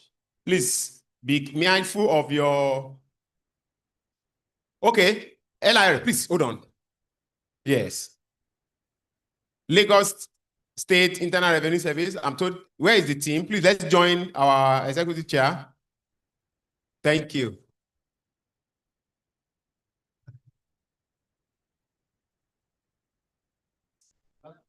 Yes.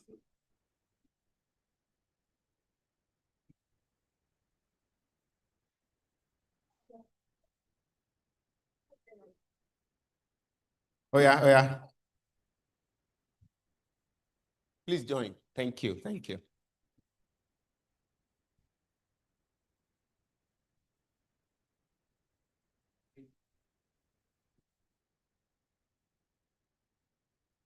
Francis, are you good?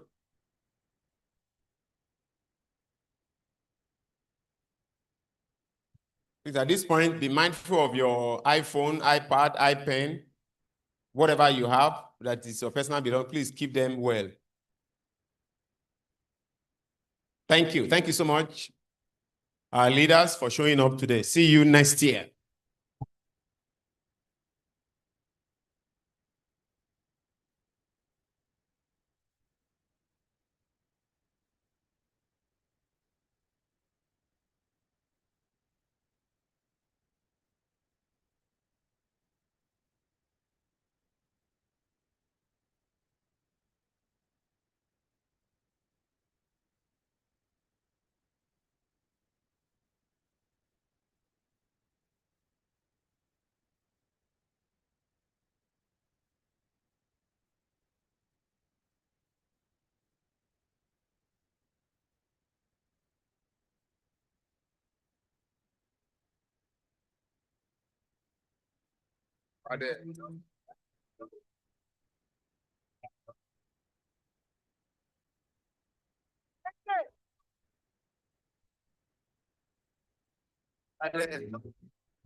Yeah, make I show you my bank account.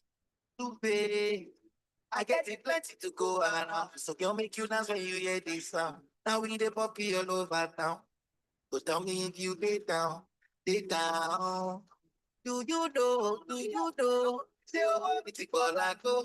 Get I know. Some things that you do not know. Whether not traffic I be coach slow.